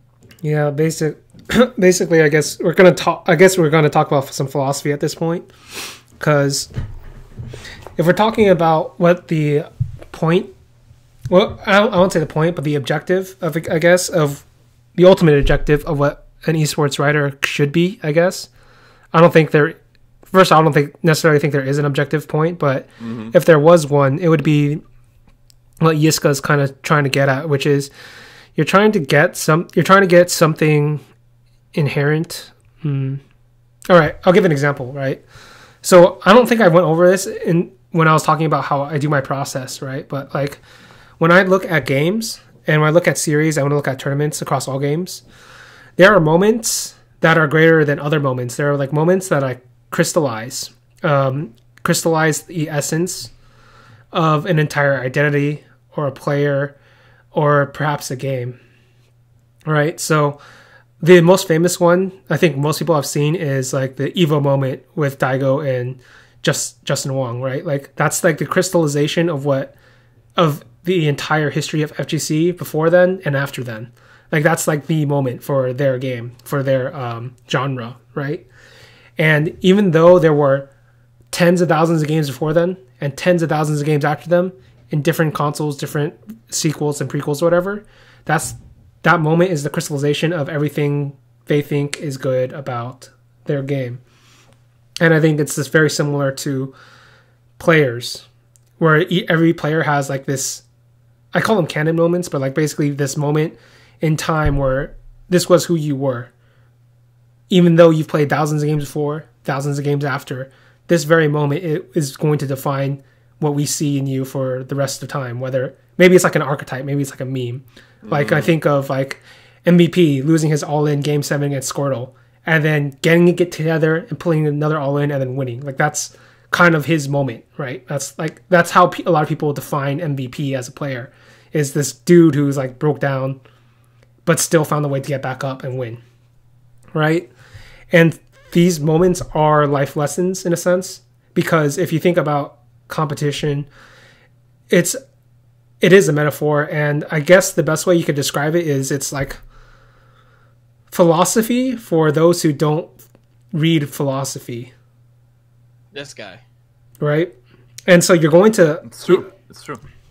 Right. And so what you're trying to tap into is that very specific story or that very specific moment, because among all the different things you can do, hitting that moment is probably the most important thing, because a story like these canon moments I'm talking about, like they ascend above the regular doldrum of like even the great moments or like the good moments, because they're the pinnacle of everything that's happening in that moment, and those are the ones that people carry around with them for the rest of their lives or whatever, right?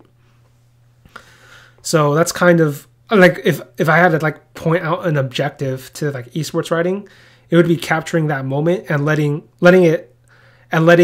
your simultaneously giving your own take, but letting the casual reader or any reader really look at it and think about it from their point of view as what would they take from it. That was my immediate. That was going to be my question. Is like, do you think those like crystallize those moments in time that are kind of timeless in a sense? Do you think they inherently carry a lesson to be learned, or can you just find your own lesson through, careful and thoughtful analysis of those moments? Like it's interesting because like it depends. I think they simultaneously both happen. Like I think each moment does have like some kind of lesson, right? Like if you're talking about Daigo versus Justin Wong, like I think you've seen the clip at this point. Maybe you haven't, but basically Daigo is at the end of his rope, right? And if you look at it, he basically pulls like an not impossible, but like a very hard maneuver and execution in order to pull out the comeback, right? And so in your mind, you're thinking, oh, I guess the obvious lesson here is you just hang on until the very last moment until you're actually dead, right? But if you actually understood the game and you understood Daigo's philosophy, it's actually even crazier, because Daigo specifically played in his style to challenge Justin Wong in his best style of play. And so they're both playing this very, like Justin Wong back then was known as a very space-oriented, defensive, turtle-y player. And so they're both playing this style. And actually just because Justin Wong, and the reason Daigo's playing this style is because in his mind, I don't know how much you know about Daigo, but in his mind he thinks you're only a true winner if you beat your opponent at what he's best at. Yeah.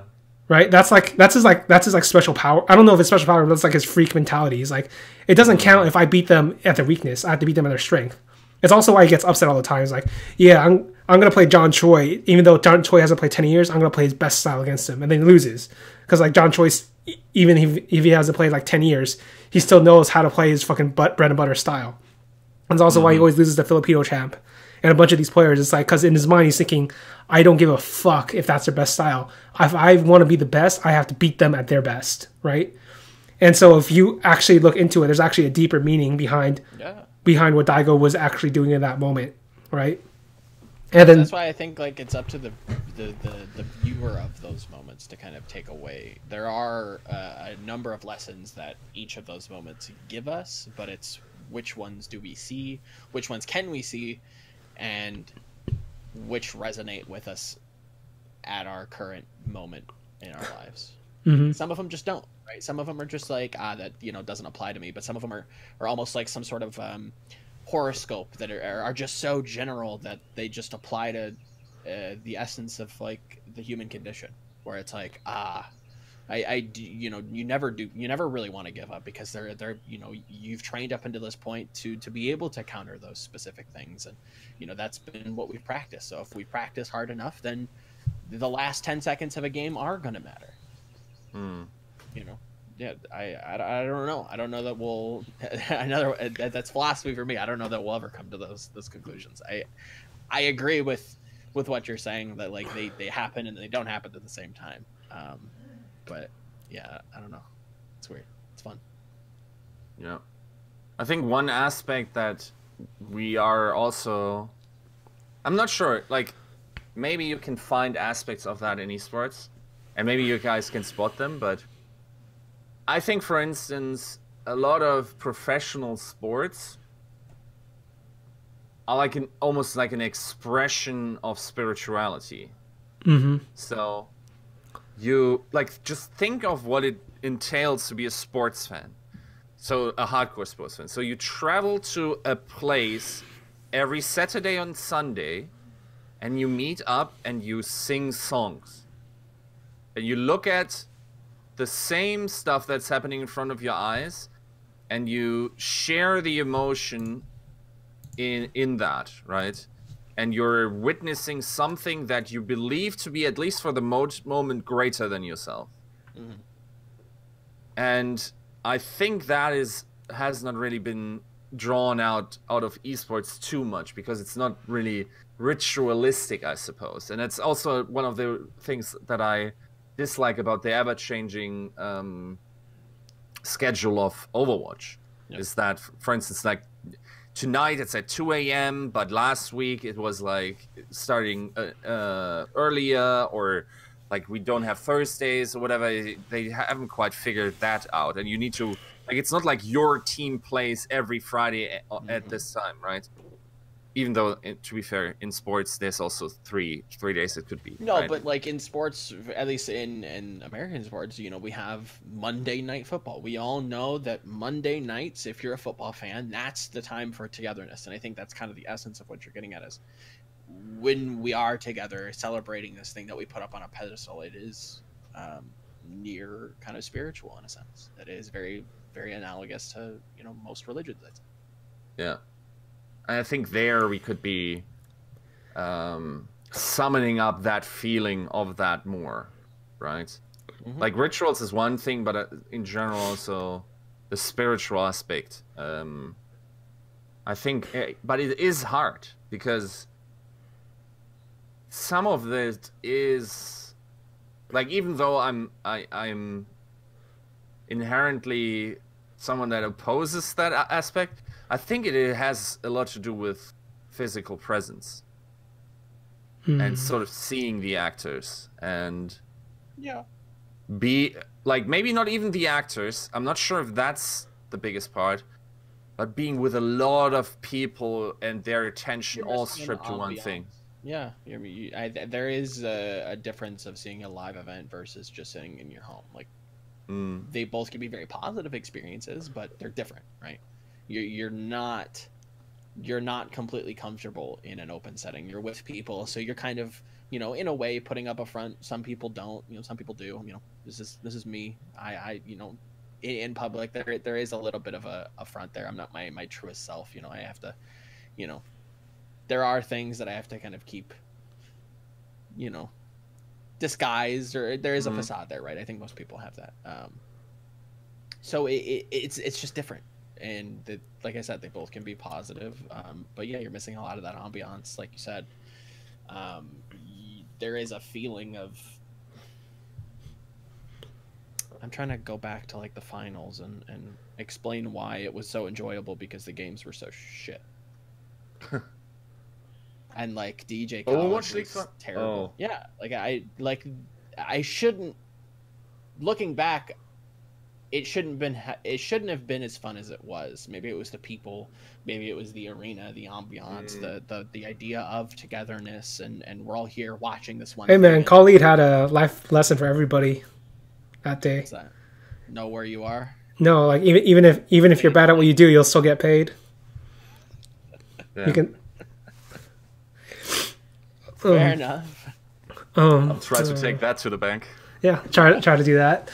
Let me think. I guess when talking about ritualization, I actually wrote about this at some point where I basically said, like, if you're talking about like the greatest of the greatest, like not just like title winners or champions, but like the champions of the champions, I called it like the game of champions, because if you think about competition as a ritual, then what happens is each time a champion rises up, he is like the new god.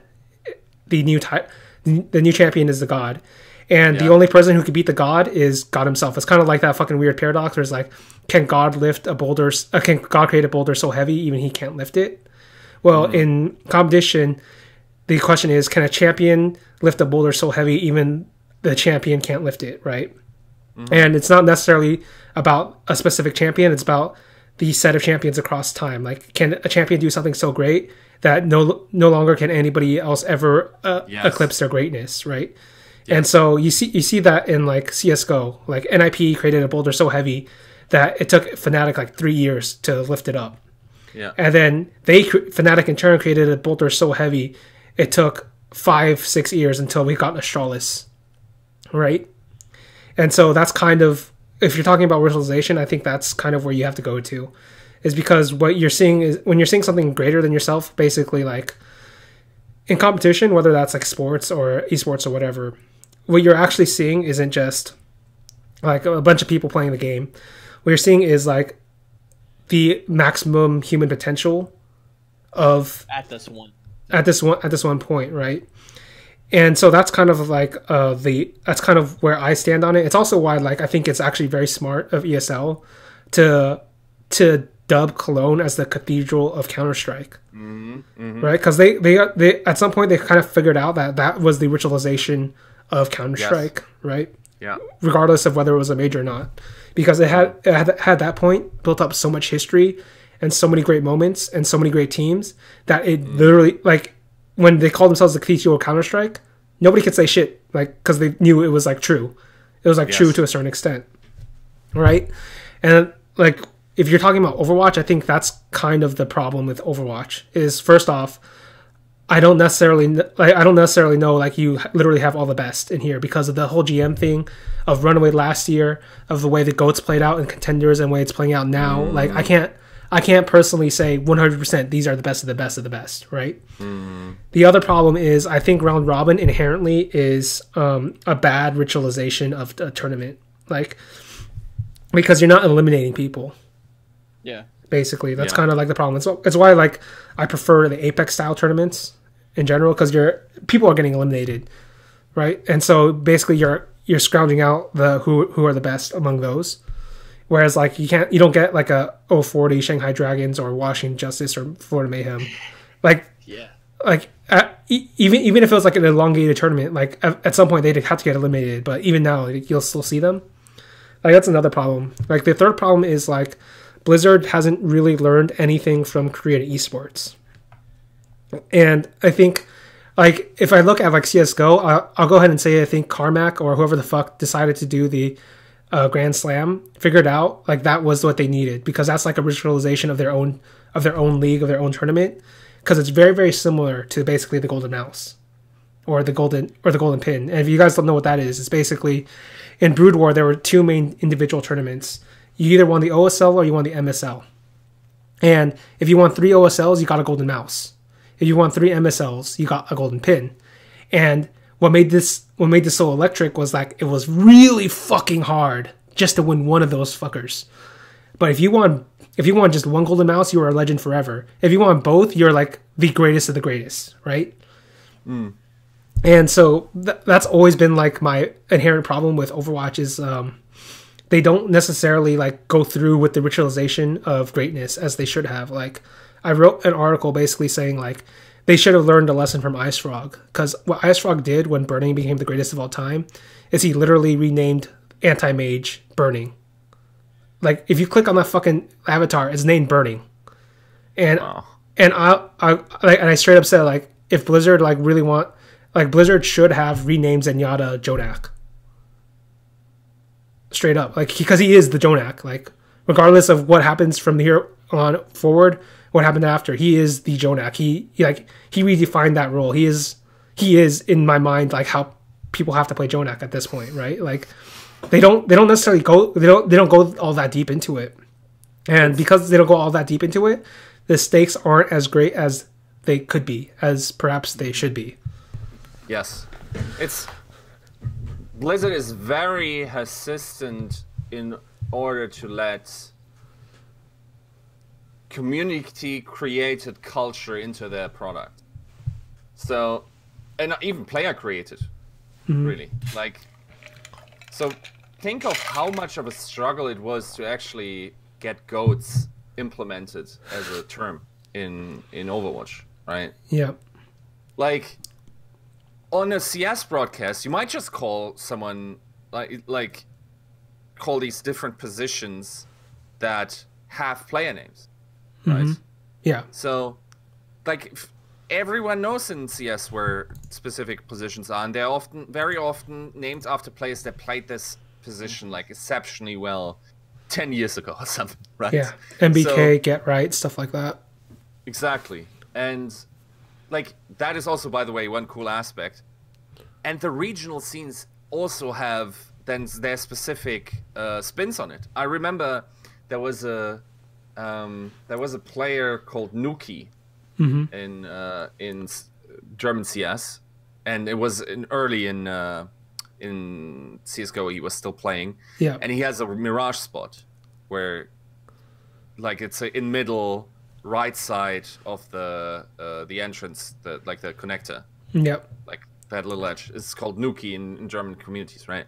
But in order to, like, we don't accept these cultural things, that cool flair that comes with it, right? Like these that also, like, I think as that is also a bad, or a almost an underrating of the fans, because there's no inherent reason why a thing should be called that way. Like, the reason why a mouse is a mouse, that thing doesn't sound mouse. It's not an onomatopoeia, right? So whatever we call it, and like as a common thing decide to call it, that is what it's called, right? Yeah. So that to not allow for this to organically grow. And then another thing is where they completely disregard, like, player input. I don't think have there been any things within the game of Overwatch that sort of celebrates London Spitfire from last season?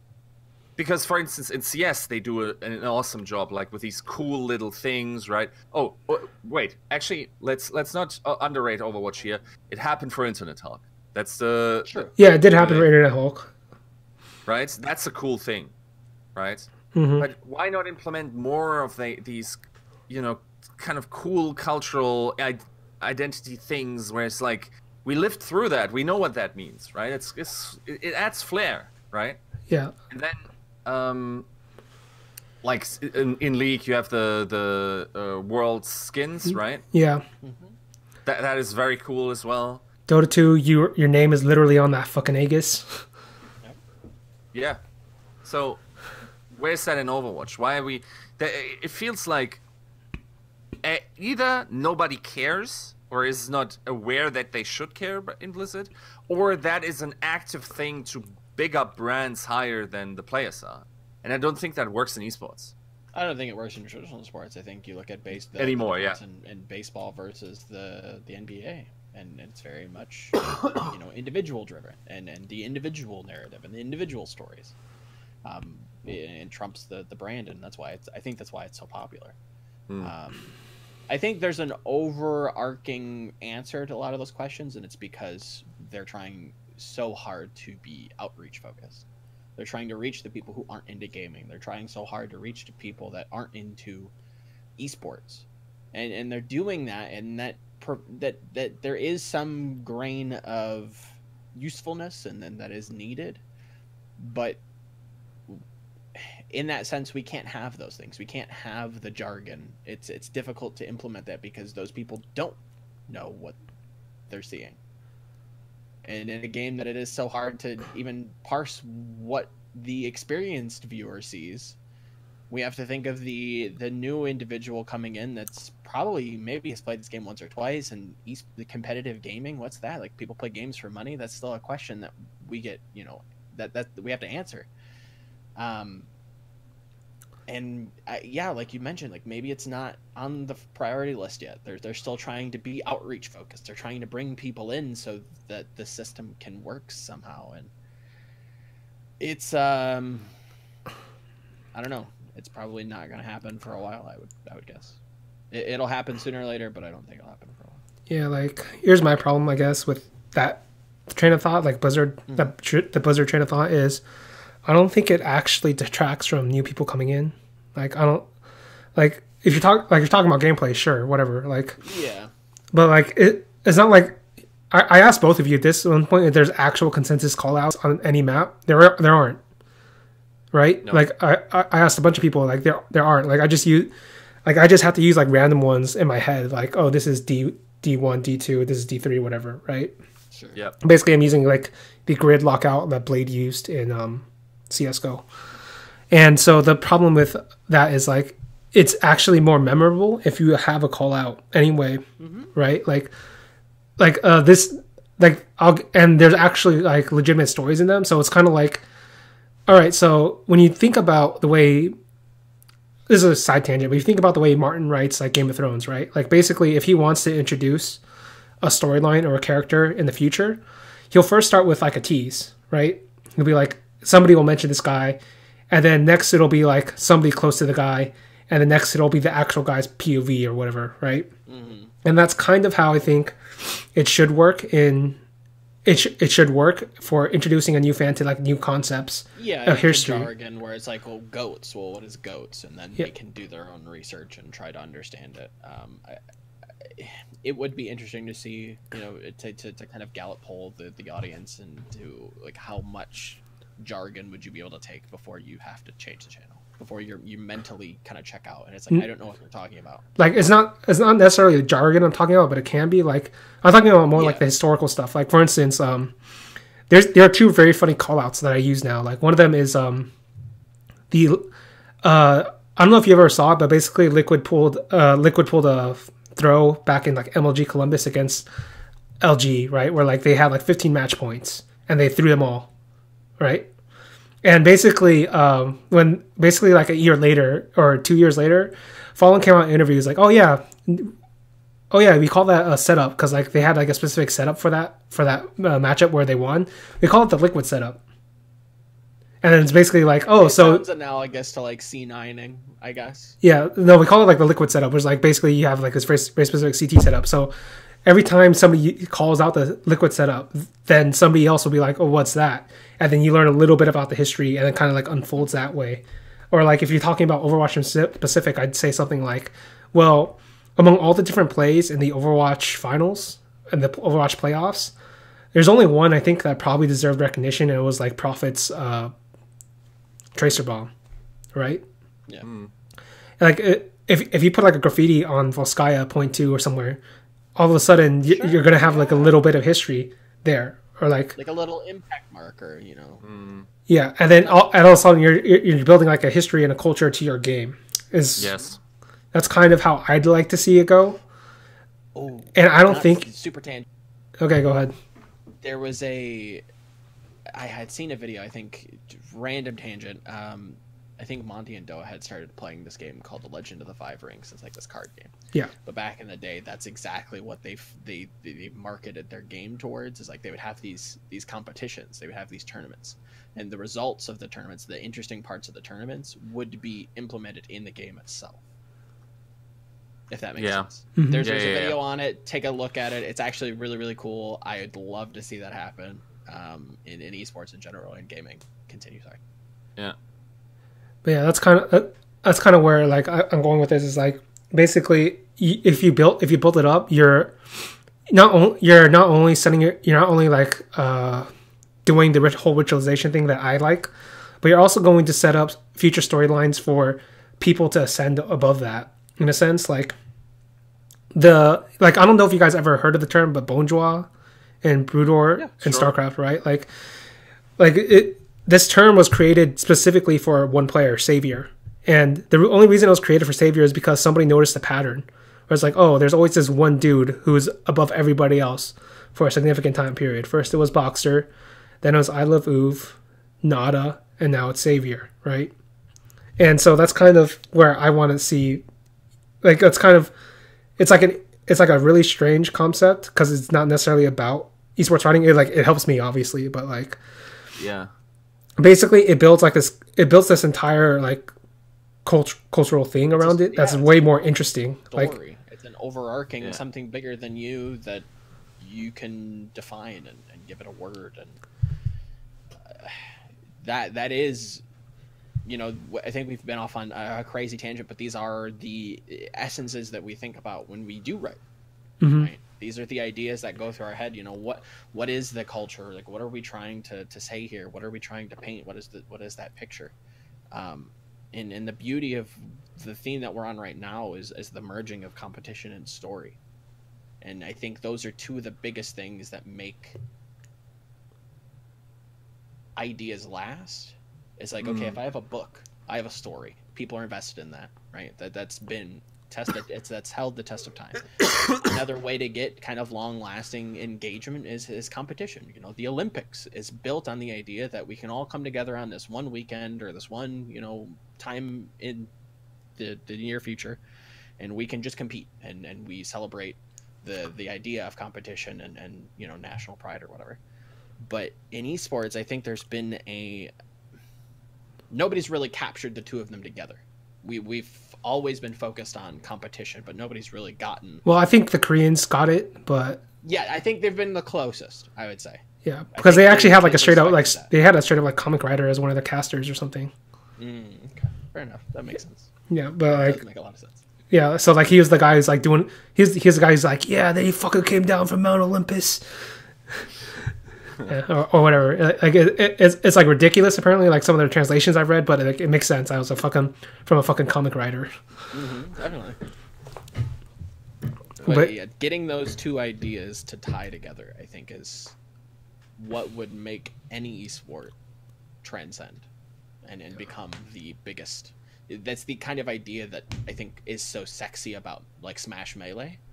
Is that we have the story meeting the competition, and there's kind of a mystique about it, and it is kind of like, wow, that's so cool. Like that we have these gods of Melee, and you know they're unbeaten for so long, and now we're seeing the pantheon fall a little bit. Like even being able to like say those sentences is like just cool, right? Yeah. There is something there that the Overwatch League, you know, ESL to a degree, they've been pretty good at. Not as good as like the Koreans. I think they've gotten. I think they're the best at imagery and tying these stories to the competition. And yeah, it's something that a lot of esports, specifically the Overwatch League, have available to them, but they're not really utilizing. And it's important. It's meaningful to the fans. It's meaningful to people who are invested in this competition, and showing them a story that you know, can provide meaning and can do some, you mean more to them. You know, it highlight some of those crystalists that we talked about previously. And yeah, I think it's important to tie those two things together. All right.